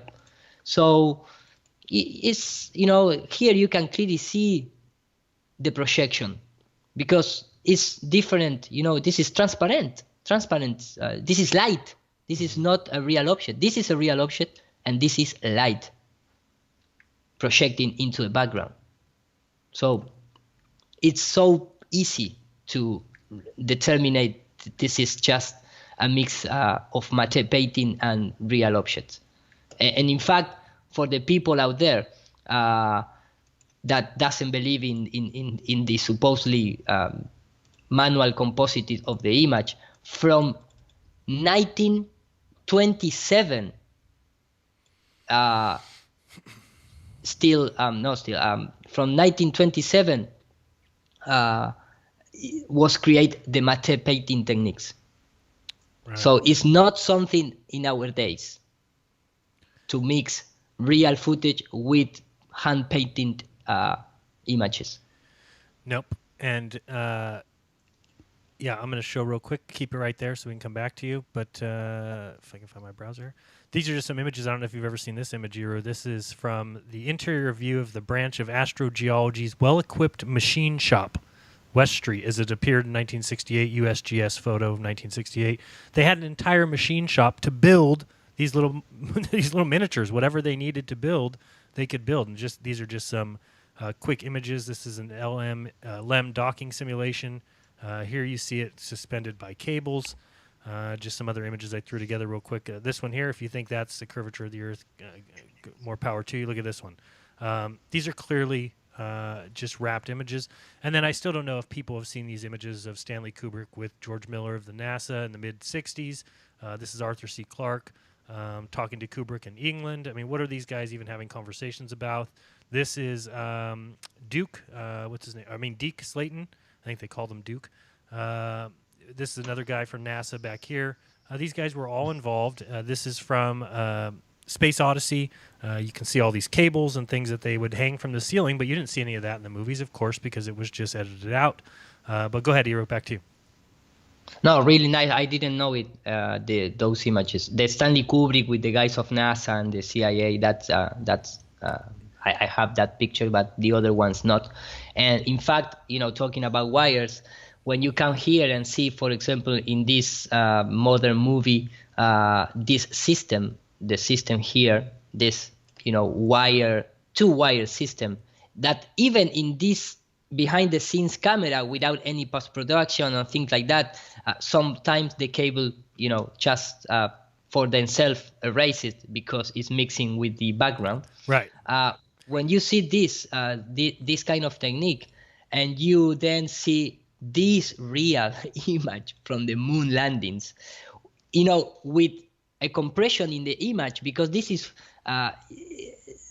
they have the advantage of, at that time, of doesn't have any 2K, 4K, 1K quality.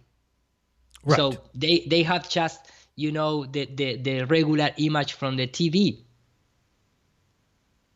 So any kind of tiny detail automatically is going to be blurred. Blurred, right. So that is at his size. But here you can see, guys working in NASA saying, watch out, cables. Cable. Watch the cable. Cable number 1. So they are supervising this. Basically, they'll break the whole world before they'll break the cable this time.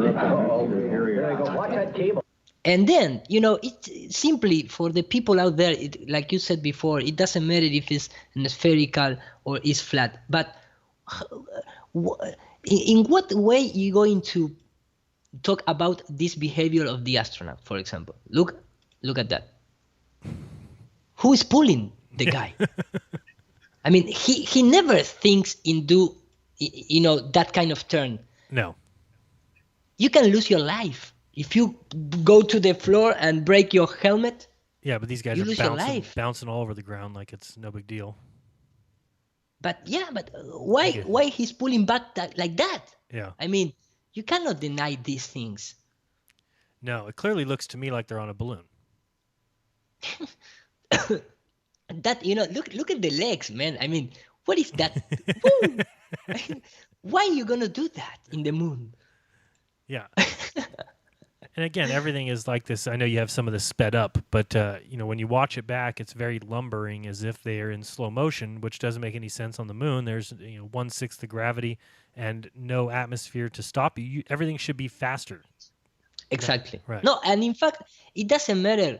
I mean, why you're gonna have trouble to get down into the floor and take a tool from the ground? Right. Even, I mean, why they need to do all this like something is, yeah, a balloon having you. Yeah, exactly. Yeah, it's having you, from the top, and you need to break the resistance to take to the floor, because the calibration of the system is just for the jumping part, right? But not for going to the ground. Not for bending down. That's a little harder to do. that is a little hard to do. So, I mean, you cannot you cannot deny that this is completely making here on Earth. Yeah. I mean, if you are honest with yourself, you cannot deny this. Nope. It does, beside the flat Earth or globe Earth situation. Yeah, but besides that, the fact that admitting that it's been faked often, rains on the whole parade of a globe Earth believer. That's why they won't listen to any of this, and that's why I won't have conversations with them. I mean, if we can't even agree on this, that hey, this looks fake, but they'll say no, it's absolutely real. It's 100% real. It's scientific. It's great engineers built the crafts that went to the moon, and great Americans, and they're heroes. The astronauts are heroes. And if they're going to go on and on with that, why would I even care what they have to say? And the truth of the matter is, I don't. Completely. I mean, if you see this, forget about the problem is that if you admit that the moon landing was fake, you don't have any proof of human being outside in the space. No. In any other rocky planet or rocky, celestial bodies. No, you have no proof that we can even live on a sphere. I mean, exactly. People miss the fact that, of course, they taught us all that we went to the moon, because then people look up at the moon and they picture, oh, I guess those guys went and landed on there, and therefore wherever they landed, they were upright because we saw the video footage. Therefore, you can live on the sides and underneath of spheres, and it all works. Well, that's just propaganda. Completely. And the guys never want to talk about the Lola Center. They never want to talk about the self-locomotion system. Of course not. They never want to admit that it's impossible to have the same behavior here with equipment on Earth. Yeah. Hero, did you ever think about, it's a crazy thought, but do you ever think about the amount of stuff that we've found? Can you imagine the stuff that they've been able to get rid of? Yeah. It must be just extensive. I mean, so much stuff. If we've found the little tidbits that we have, imagine the stuff that they've been able to delete. Completely. Yeah. In fact, the things about, no, we lose the telemetry, we erase the original. Yeah, right. Yeah, and this is, the history of matte painting. So the people out there that still believe that they can't fake it, the moon images, because at that time it wasn't CGI. No, man, the history of matte painting exists from the beginning of the movies. So forget about saying that argument. They also have patent for apparatus and method for simulating spacecraft erosions. So they have all they need to fake whatever they want. In fact, these kind of capsules are miniatures. Yeah. The photograph of the Skylab are real photograph. That is why it's better than our modern CGI satellite. Right. Because they are really objects, Right, they're just miniatures on a background, and then you can just add in whatever you want. There you go. Great image right there. Exactly. And this is the technique using in our days and in the old days. Right. It's a screen, it's an object. Now we have this kind of, that I showed this when we talk about the Tesla Roadster in the space. This is our 6 degree freedom platform that you can apply computer coordinates, so you can recreate and simulate indirect whatever movement you need. And it would be mathematically perfect. This is what people don't understand. Exactly. It's mathematically correct. All of the space travel, everything going to Mars, landing on Mars, it's mathematically correct. It doesn't mean it's true. People have totally, science has been hijacked. We say all the time that perspective has been hijacked and called curvature. Well, they've also completely hijacked what people see as real, because they believe if it's mathematically correct, then it must be real. When we're showing you exactly why it doesn't have to be. It's mathematically correct, but it's not actually taking place in space. There's no craft on Mars. It can be done in a computer, but 95% of the world eat it up. Nom, nom, nom, nom, nom, nom. Give me some more fake space. Nom, nom, nom, nom, nom. Exactly. And here is the techniques. This is not just a modern techniques. These techniques exist from the 50s and 60s. Right. It's simply as that. Oh, of course, I saw an RCS thruster. It must be real. Yeah. RCS thruster. It's real. It's real. You can, in space, you can use gases to propose, to. Right. Yep, it just it pushes off of pushes off exactly the inside of the craft. And, yeah, man, in the vacuum of space. Right. And you know, when you see these kind of techniques, and then you just simply see this. Let me just very quickly see, for example, these images here. Let me copy and paste it. So here you have the same thing. You have a car with a still camera, and the background is just a computer.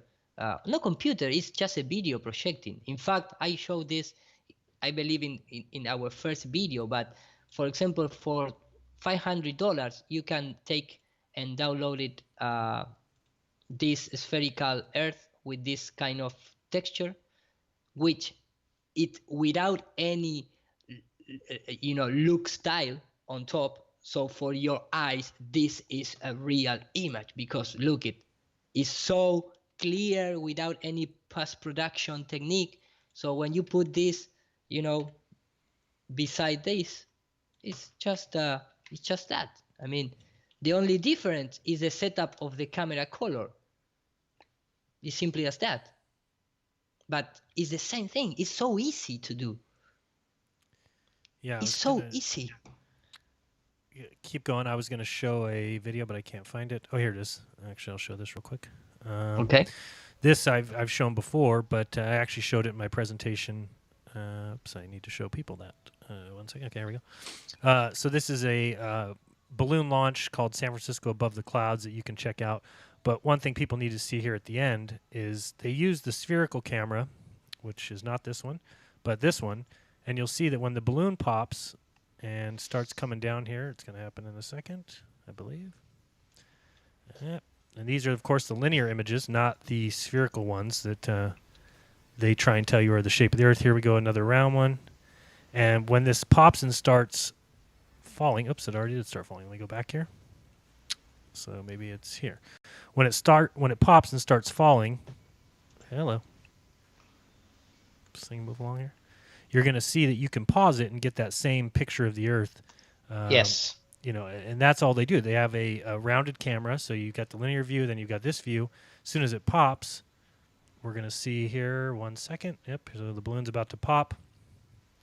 And then you'll see, you can already see the black circle from the other view, but we're going to look at the view showing downwards here in a second, and you're going to see exactly where they get these curved pictures of the Earth from. And here it comes. So you'll see here, you can see the curved black. Now we just need to switch cameras to the one that's pointed down and not up. And then you'll get a picture of the Earth like you're used to seeing, like the ISS and all that kind of stuff. Which is just going to be right here. So you'll see I just paused it. And now you've got what looks like the spherical Earth. There it is. Look at that. So all this is a camera trick. We've already seen that they're using a spherical camera, a fisheye camera, to point down, and this is what you get. And this is the view of the Earth that people have come to expect to see. And you see this so-called curve when we know it's from a camera trick, and people just can't quite grasp that. And yeah, again, got this image. Oops, what happened there? Went to the wrong video. Anyway, yeah. So and Iru was showing this nonsense going around. And people think this is an actual camera in space filming the Earth. It's ridiculous. Yeah, completely. In fact, like I tell you before, this this Tesla Roadster is completely making in the warehouse. Absolutely. The only difference, if I add a few saturation color, you're gonna have the same color of this, and because this is projecting in the screen, you're gonna lose a few quality. So I add, for example, a blur to it. So you put it in the background, and there you have it. Wait, started over from the beginning. I was on the wrong screen. Ah, okay. So I mean, when you have like this, when you use this kind of look at this, man. I mean, look at this thing, man. No, I mean, if you, for example, wants to use this model, and this is one of the best model out there, just for $500, and is available for 3ds Max, for Maya, whatever, even the night version of those. The only difference, I mean, if I take that image, the only difference with the Tesla Roadster is the setup of the camera, because if I add here a few saturation and I take out the quality, simulating the compression because they are in space, so I just blur it a little bit and I just put in behind here, you're gonna have the same thing. Right. So it's when you understand this kind of platforms, it's so easy, because this object is not a reflective object. But if this object will, is a car, you're gonna pick all the reflection from the screen, simply as that. And that is why you have this kind of reflection here. And if you just leave one light simulating the sun, done. Easy. Completely easy. And you have the budget that these guys use. Right. I mean, you don't even need to compensate for the real cloud in the real, lifetime. So.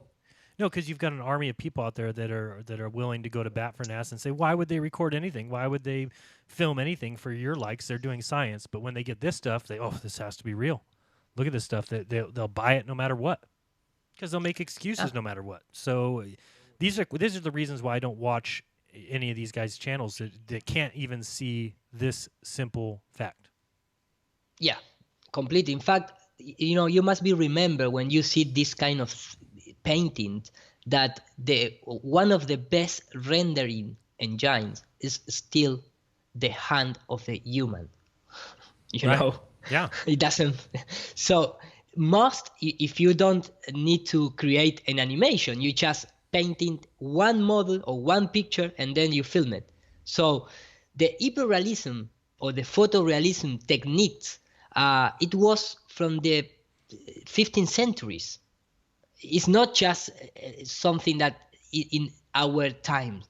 And I show this low quality. This is, for a lot of people, this is a real photograph. This is like a real photograph. And this is just an hyperrealism technique using in our days from the, a long period of time. So you can create with the hand and talented artist, you can create whatever you want. You can just create whatever you want. So what I'm trying to say is that when you think in terms of photorealism, in this movie, this movie is from Disney and it's called, the name is like Jack and the Beans, something like that. It's the story of the... Right, Jack and the Beanstalk. Yeah.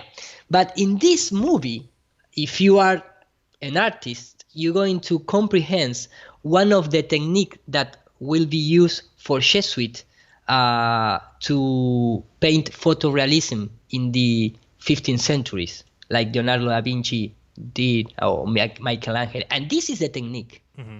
You must be in our industry to detect that. But in this movie, they show this frame here with the cloth of the king being projected to the screen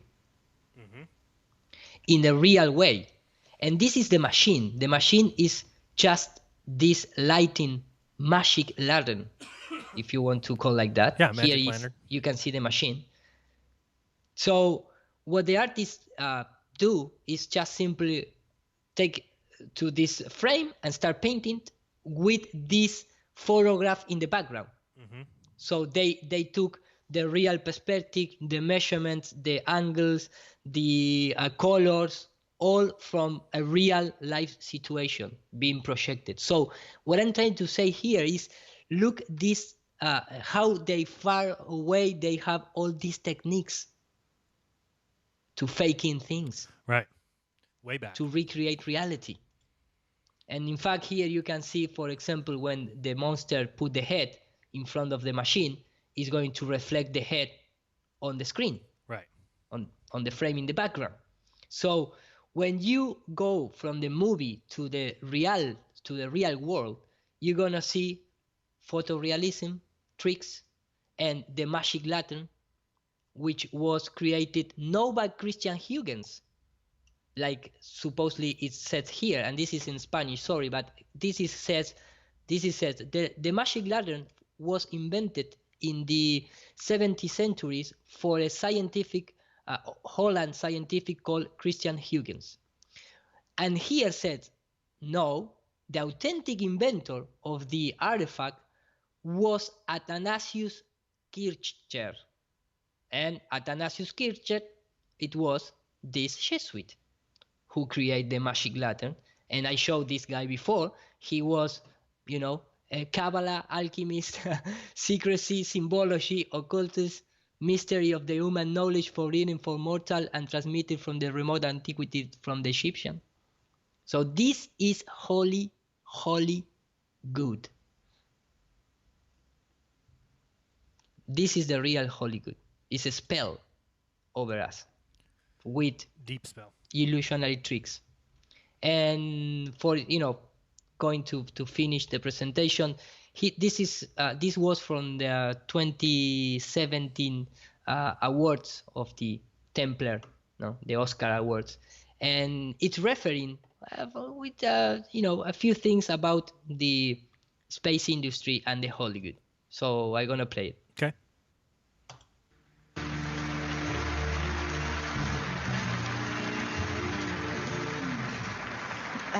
On February 11th, we were honored to host the Academy's SciTech Awards. I'm sure that a lot of you are thinking, what are the SciTech Awards? Please explain it to me in great detail and take your time. Well, we're still not exactly sure what they are, but from what we understand, we gave awards to film scientists and film technologists. They are the geniuses that invent the new technologies which make your dreams come to life. So, yeah, I mean... They don't make my dreams come to life, but anyway. But anyway, right? So, this is the, because I believe the important part here, it wasn't play, which speak about, because I was looking the chat, but in the video, it says like when we go to space, but we are not really in space. Right, of course. Is said that part? Nope, not yet. Okay, no, because but this is my bad because I believe that I render just this part, but let me just open. I have it here in the other monitor, really quick. Sorry for that. No because problem. I was doing this 5 minutes before the show, so that is why I. But here I have here. Let me just check it. If here, yeah, here is. I find it very quickly. Okay. So let me just play it. Well, when you watch Star Trek, it looks like they're in space, but in actuality, they did not shoot the movie in space. That's film scientists at work. Yeah, I was in Star Trek. And when we made it, we were just in a studio in front of a green wall. But when I saw it, I was like, wait a second, did we go to space? I had to remind myself that we did not go to space. That is the magic of film scientists. You look like you're in a studio, maybe in Omaha, Nebraska or something. The shot is so clear. Is this a hoax? Are you really in space still? No, they are in Hollywood basement. Look at her hair, though. Her hair proves that they're in space. Look at the hair. But that is the magic of the movies. Oh, it's so nice. And they telling you in your face. Well, that's why people need to learn to shed the belief in space and then go and look at everything that you're presented. You need to get rid of your love for space, your love for Star Trek and Star Wars and space travel and planets and 867,000-mile wide suns and 93-million-mile distant suns, and all stars that we see at night are suns that are just at minimum 25 trillion miles away. You need to shed all that, and then you can actually assess what we're trying to tell you from an unbiased position. Now, granted, that's an impossible task for almost everyone, because they're so married to this idea of space. It was presented to us at such a young age. It's hard for us to get rid of it. But when you do get rid of it, Iru will be the first to tell you, I'll be the second, that life is so much more freeing to all of a sudden recognize that you're being deceived. And if we weren't being deceived, then there would be videos of these landings on Mars. There would be videos of all this activity in the Explorer satellite some 13 billion miles away. And then when you realize there's not video footage, then you know there's a reason. And the reason isn't because, well, why would they film for you? They're actually doing science. Completely. In fact, in the Blue Bean document, it talks about creating the Space Odyssey, the Star Trek, the Star Wars, and the Russians have also their own series of space, space heroes. So it's out there. You just need to connect the points, and immediately you're going to understand what's going on. In fact, something that when you listen, for example, the Elon Musk talking about that the Mars is going to be something about you're going to put it in dreams in the head of the he wants to force it onto people's minds. People's mind, exactly. They are telling you in the face. Right. And I have here, after this, that is why I finish the bad rendering. The new technologies which make your dreams come to life. Please join me in welcoming Elon Musk. So smart. Yeah. All right, so thank you very much for having me. Look forward to talking about the SpaceX Mars architecture and what I really want to try to Mars architecture. Mars Impossible. The Mars Impossible. That's what we want. And nobody applauds. Yeah. We really want to create the dream of Mars in people's minds. This is where the entertainment industry can play a huge role in just imagine, putting that dream in people's heads. For example, put the dream in their heads. The industry play an important role to put in the dreams in the people's head about Mars. Yeah, check out. I think it's Russian vids who did a video on Total Recall being just another propaganda piece for Mars. But go ahead. Completely. And then to finish, when you apply, and this is just for fun because I really like to explore this, but when you start to apply the gematria to the industry of entertainment, you're gonna start to see, for example, why Fox. They never show a fox never in his logo. Never, ever. So anyone knows that in gematria, Fox is the 666. And you have a lot of symbology there. So the real Fox channel is like you are under that spell. You must be 666 News, 666 Live, 666 Play, 666 Sports. But, they use just the word Fox. So right. And then I don't know if anybody's ever seen, if you bring up I'll bring up real quick a logo for, let me see here. Everybody's seen Google's logo, right? That's pretty clear. But have you seen CERN's logo? CERN's? Yeah. Yeah. Yeah, the scientific entity that is CERN. Oops, I'm not showing everybody my screen. Sorry about that. Here we go. So yeah, look up CERN's logo and tell me what that is. I mean, it's so ridiculous that a scientific body or a scientific entity would ever make this their logo. Ever. It'd be like, and the name, Cernunnos. Right. Which is, I mean... it's ridiculous. I mean, it's just... It's a joke, and people just accept it. They look right past it. They either think it's funny or I'm not sure what they think. But, yeah, there's so many logos, and everyone's seen the Walt Disney, which clearly has the 666 in it.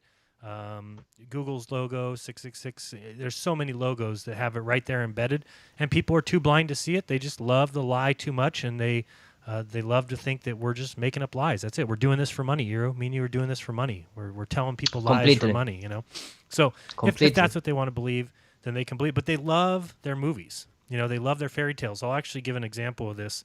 Something I've seen lately is a video out there saying Jeran proves that the Earth's a globe.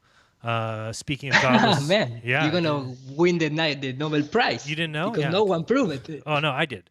Godless Oh, Engineer shows it. I've seen a few other people take this picture of this movie that came out, which is called Behind the Curve. And I learned my lesson with doing this film. And let me tell you a little story about that. Remember that what happened was they asked me if they could come film my experiment. I said, well, what are you guys doing? Well, we're doing a documentary and we want to come prove this experiment. I said, sure, sounds great. In my mind, I'm thinking, hey, great, I don't have to film this anymore. Now I can just kind of do my experiment. I can kind of do the test, and I'm going to have a film crew there to film the whole thing. They filmed the whole thing, and then at the end, I asked them, hey, can I have that footage and they said, no. Why not? Oh, because we're making a documentary, and we have to wait till we sell it. And I said, okay, whatever, I guess. So people accused me of either not filming it or not going or not doing the test, whatever. It's all nonsense. But then when the movie gets released, I then said, okay, now can I have my footage? Because I've actually heard that they've misrepresented my experiment. And I said, can I have the footage? They have refused. Caroline and Daniel Clark, both of them have refused to give me any footage of the experiment Wow. I submitted. I did. You know why? It's because they completely misrepresented it in their movie. But here's the thing. These globe believers love movies so much. Now think about this. Everything I've ever done, every test I've ever done, every experiment, Jeran's a liar. He's doing this for money. He's telling lies. He's not telling the truth until the one time somebody takes my stuff, puts it in a movie, misrepresents me, and then what do they all say? Oh, Jeran proved it. Go look at what Jeran did. Jeran did it right. It's like, what are you talking about? You've already told people that I'm a liar, and why would you now tell them to go? It's so obvious what they're doing. And let me see, is this on the screen? Yes. So I'll just show you this one scene. This is what people are sending me. Jeran proves the globe. That's interesting. This little drawing, that's not mine. This is a drawing that they did.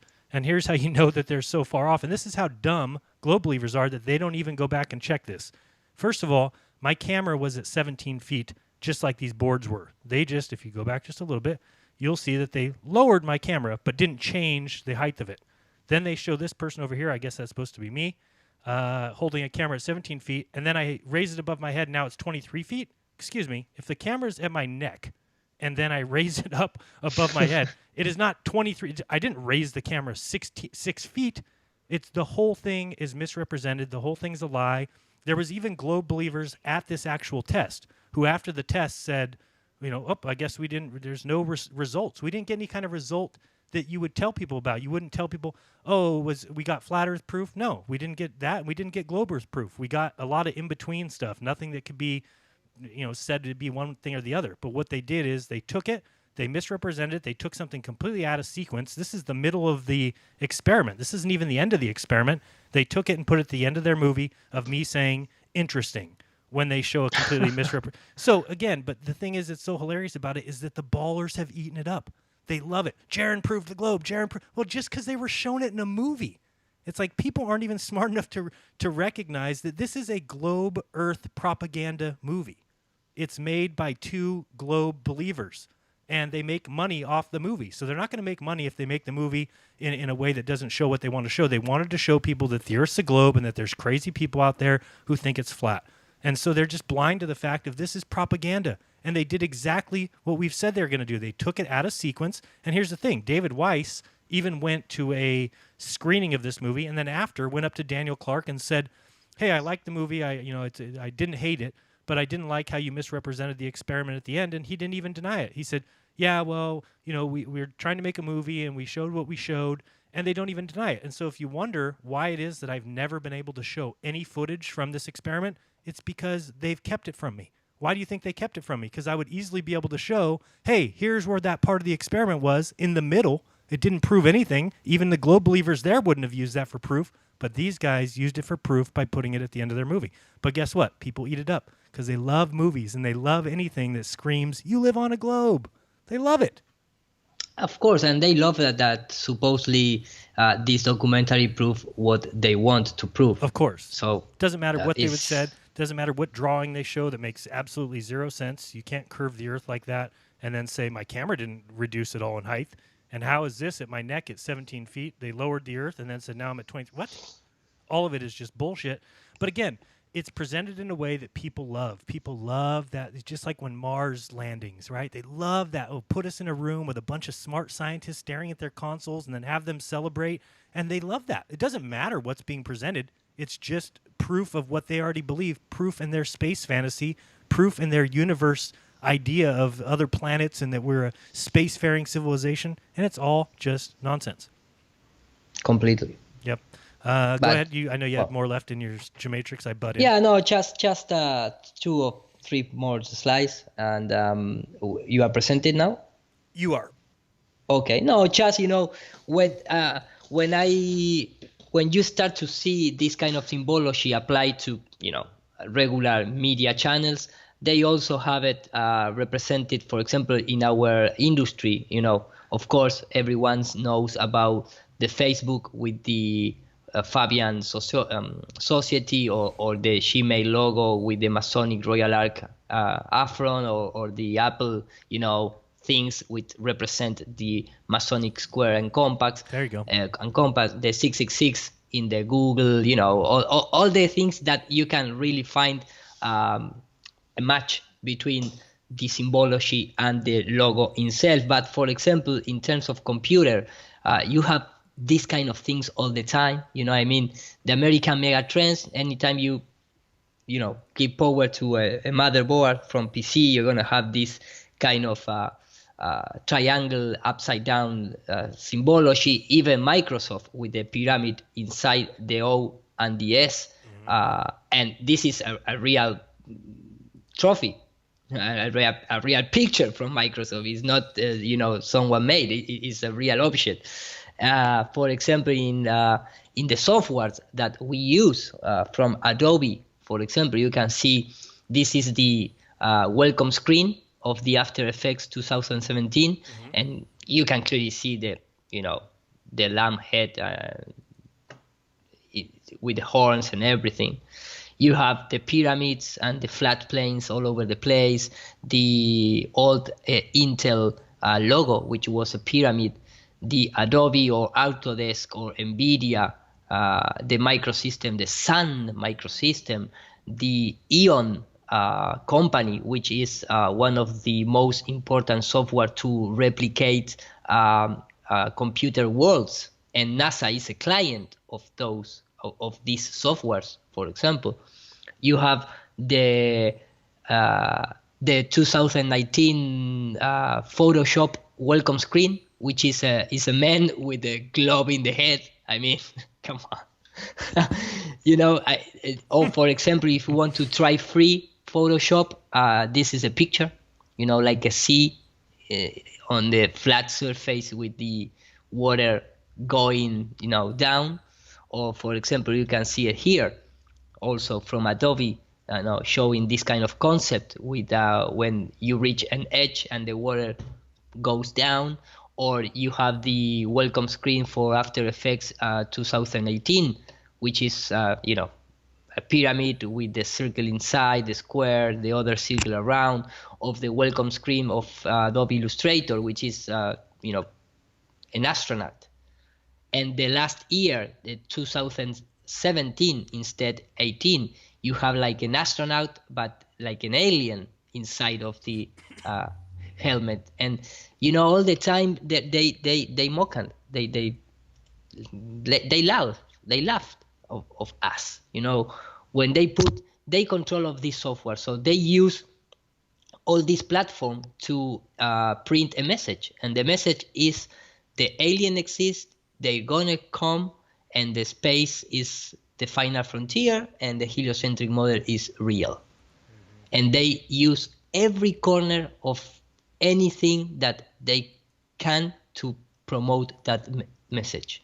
And of course, if you're gonna have sit in the desk people that are, quote unquote nerds, because we use all this computer and code, so they want to, bind the concept of the nerds to the space and the aliens and all that kind of stuff. So, this is, we have been under this spell until this point in time, when you realize that there are all, occultist spell over us from the beginning of times, if you want to see it that way. No, absolutely. Yeah, no, from at least as far back as we can go in history and that we can actually verify. Absolutely. Yeah, and this is just for fun. The last video, it was from a movie, from Mel Gibson movie, and I believe a lot of you saw it. This movie, I can't remember exactly the name. Maybe when I played, you're gonna recognize it. But it's so funny because in this movie, the NASA guys is behind. I gonna play it, and with this I close the presentation.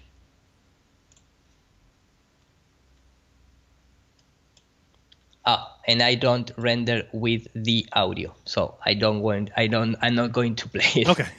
sorry. That is because I render it. I render it in the 5 minutes before the presentation. And I think I have it here. So, if you want to say something before I find the video. Yeah, sure. Find the video. Hopefully everybody enjoyed the little conversation. Like we said, Ira and I will continue to do these in multiple segments or, small little digestible chunks. But I think one thing that, people might fail to realize is that I'm proud to be a flat earther. Totally. As much as they may make fun or they, godless engineer, these guys, Red, they may think that they're like scaring us away because they're trying to make fun of us. And I could really, I couldn't care less. It doesn't matter to me. I'm proud to be a flat earther because I see things out in the world that are there. And I just say they're there because the Earth's flat and I can see them and period, end of story. It's not me who has to make up things to have their model make sense, where they see Canigou Mountain and say, oh, well, no, it's non-standard, extreme looming, it's refraction, it's upward refraction from behind the curve, things that have never been proven, things that have never been shown in one test or one example. That's what these people believe. That's what, if you believe in the globe, then you believe we see too far because things are being lifted up from behind the horizon and being showed to you. I don't believe that. I believe the things are there because I can see them. Just like when you look across Lake Michigan, you can see the skyline of Chicago. I don't need a bunch of nonsense telling me it's being lifted up and it's a mirage when it's just sitting there. It's as plain to see as can be. So I don't need explanations. It's the globe model that needs explanations. It's them who look silly to me. And when I see Canigou, I just see Canigou. And when I see the skyline, I just see it.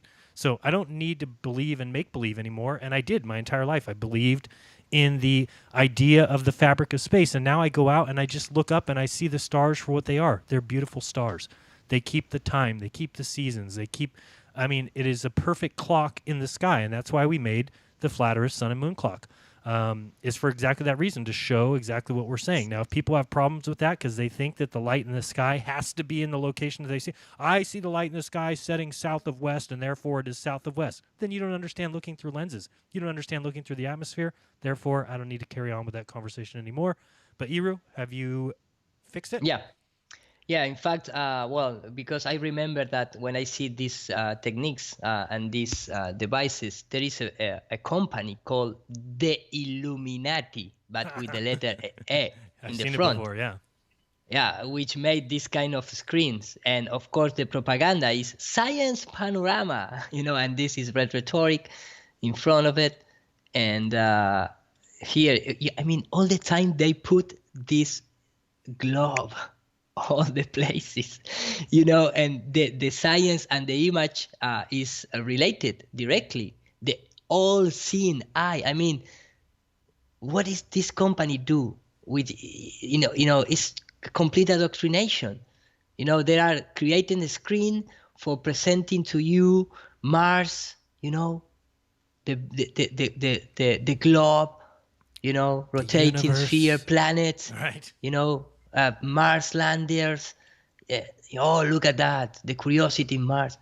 They own all the companies, so that is why it's so easy for them to do that. So this is just the movie. I'm gonna play it. Okay.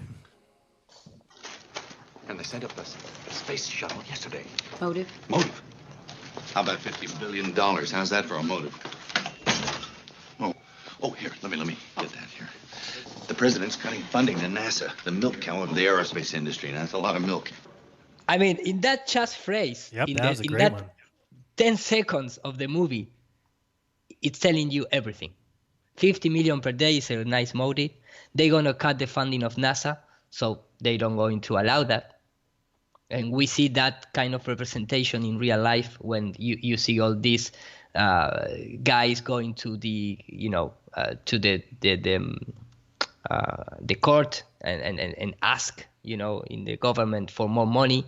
We need to spend more money now because with $2 million we don't finish the Spitzer telescope, so we need 5 million more. Right. Or Billion. we lose the 2 billions. Right.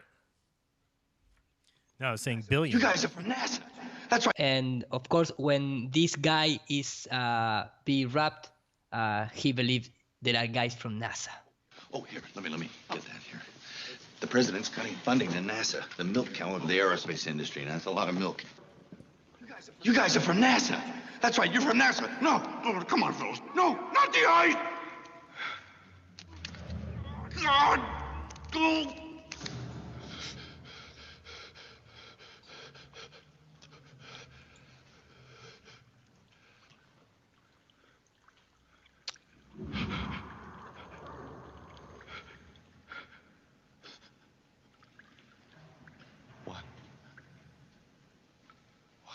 We've been looking for you a long time, Jerry. Jeran. It says Jeran. No. I know you. Ah, okay. Very well. I finished. It's about 30 seconds more. Jerry, have you ever been in a place from which hope is gone? Where all that's left is patience?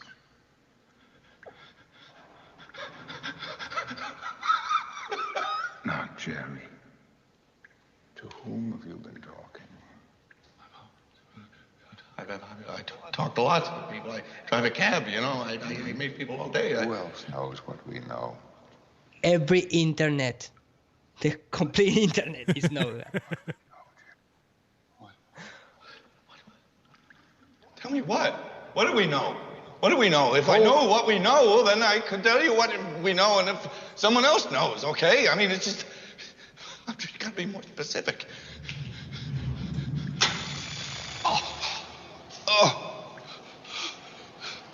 Well, it's gonna finish like that. I don't going to leave the complete, but for me, it's just. What is that? It's just it's just like a depiction of it's just a depiction of how these machines work. It's just like that. I mean, they took a lot of money. They put it in the place without any kind of hope, or not hope. I mean, like we feel, middleless. Right. We are just a tiny planet around, the other galaxy. This is all random and blah, blah, blah, blah. And NASA is one of the principal institutions to perpetrate that idea. I totally agree.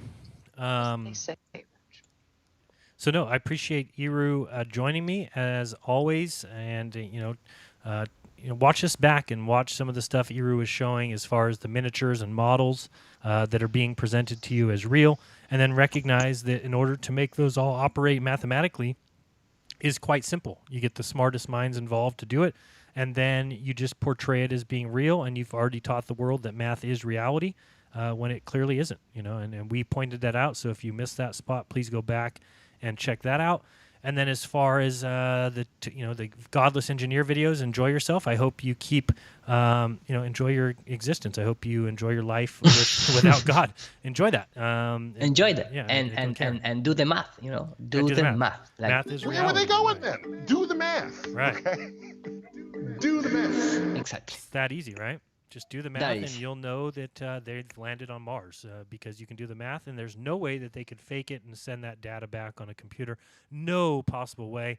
So it's pretty funny. And then if you last summary would just be why I don't respond to Wolfie 20 or even care, or what is it, Wolfie 6020, or even care, and that why I don't think you guys either is no one's ever seen his face. No one knows his name. He's never done a live stream or been on a hangout, not that I've ever seen.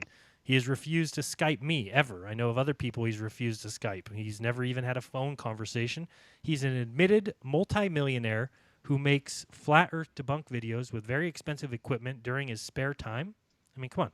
Wolfie has a whole other video channel, a YouTube channel, where he claims to make lots of money, a channel he will not tell anyone. Can you imagine? I mean, what if I had another YouTube channel with that going on? It's crazy. So I don't watch you, Wolfie. You are free not to, or you are free to, either way. But no name, no face, no knowledge of his other channel or who he might work for. He flies around, if people don't know, he flies around some rich people who pay him very handsomely for such. Who might these rich people be? Who is this company that he works for? Nobody knows. He doesn't tell anybody. I certainly don't know, and neither do you. So why in the world would we trust the nameless, faceless Wolfie 6020? I don't. And he never saw the curve, so he doesn't have any real proof. No, he did tell me that he knows that the Earth is 100% a globe because he flies around it. I said, well, don't you just fly on top of it all the time? Yeah, I fly around it. Well, that doesn't make any sense. So then I guess ship captains know that the Earth's round because they've sailed around it and, been upside down. So it makes a lot of sense. So, for me, and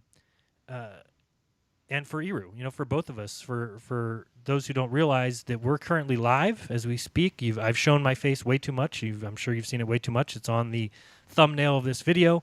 I've been on Hangouts. I've spoke at conferences, North Carolina, Denver, Edmonton, and I've hosted a radio show for 2+ years and co-hosted Globebusters weekly for 2+ years under my real name and my real identity.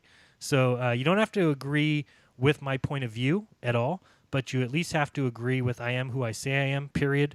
Wolfie is a nameless, faceless multimillionaire telling you what to believe. So, will Wolfie ever come on Globebusters or my channel live to discuss these questions? No possible way. Offer's open. So I hope you can start to see why I don't worry about him, and neither should you. And, am I hiding my name from him? No. Am I hiding my other channel from him or my affiliations or who I work for or hiding my face or hiding my observations? No. So anyway, that's all I wanted to say about that. Iru, any final words before we go? And are we going to do this again next Sunday? You want to do it again? Yeah, it will be perfect to fill up the gap until the Globebuster start again. So no, just the final word is like do your own research. This is not about beliefs. Is is what you can prove. It's not what how much you know. Is what you can prove about your knowledge. Right. So nobody's gonna prove that the Earth is moving. Nobody's gonna prove that the mechanical fluids take the external part of the container and stick to that container. Nobody's going to prove that the curvature exists geometrically speaking.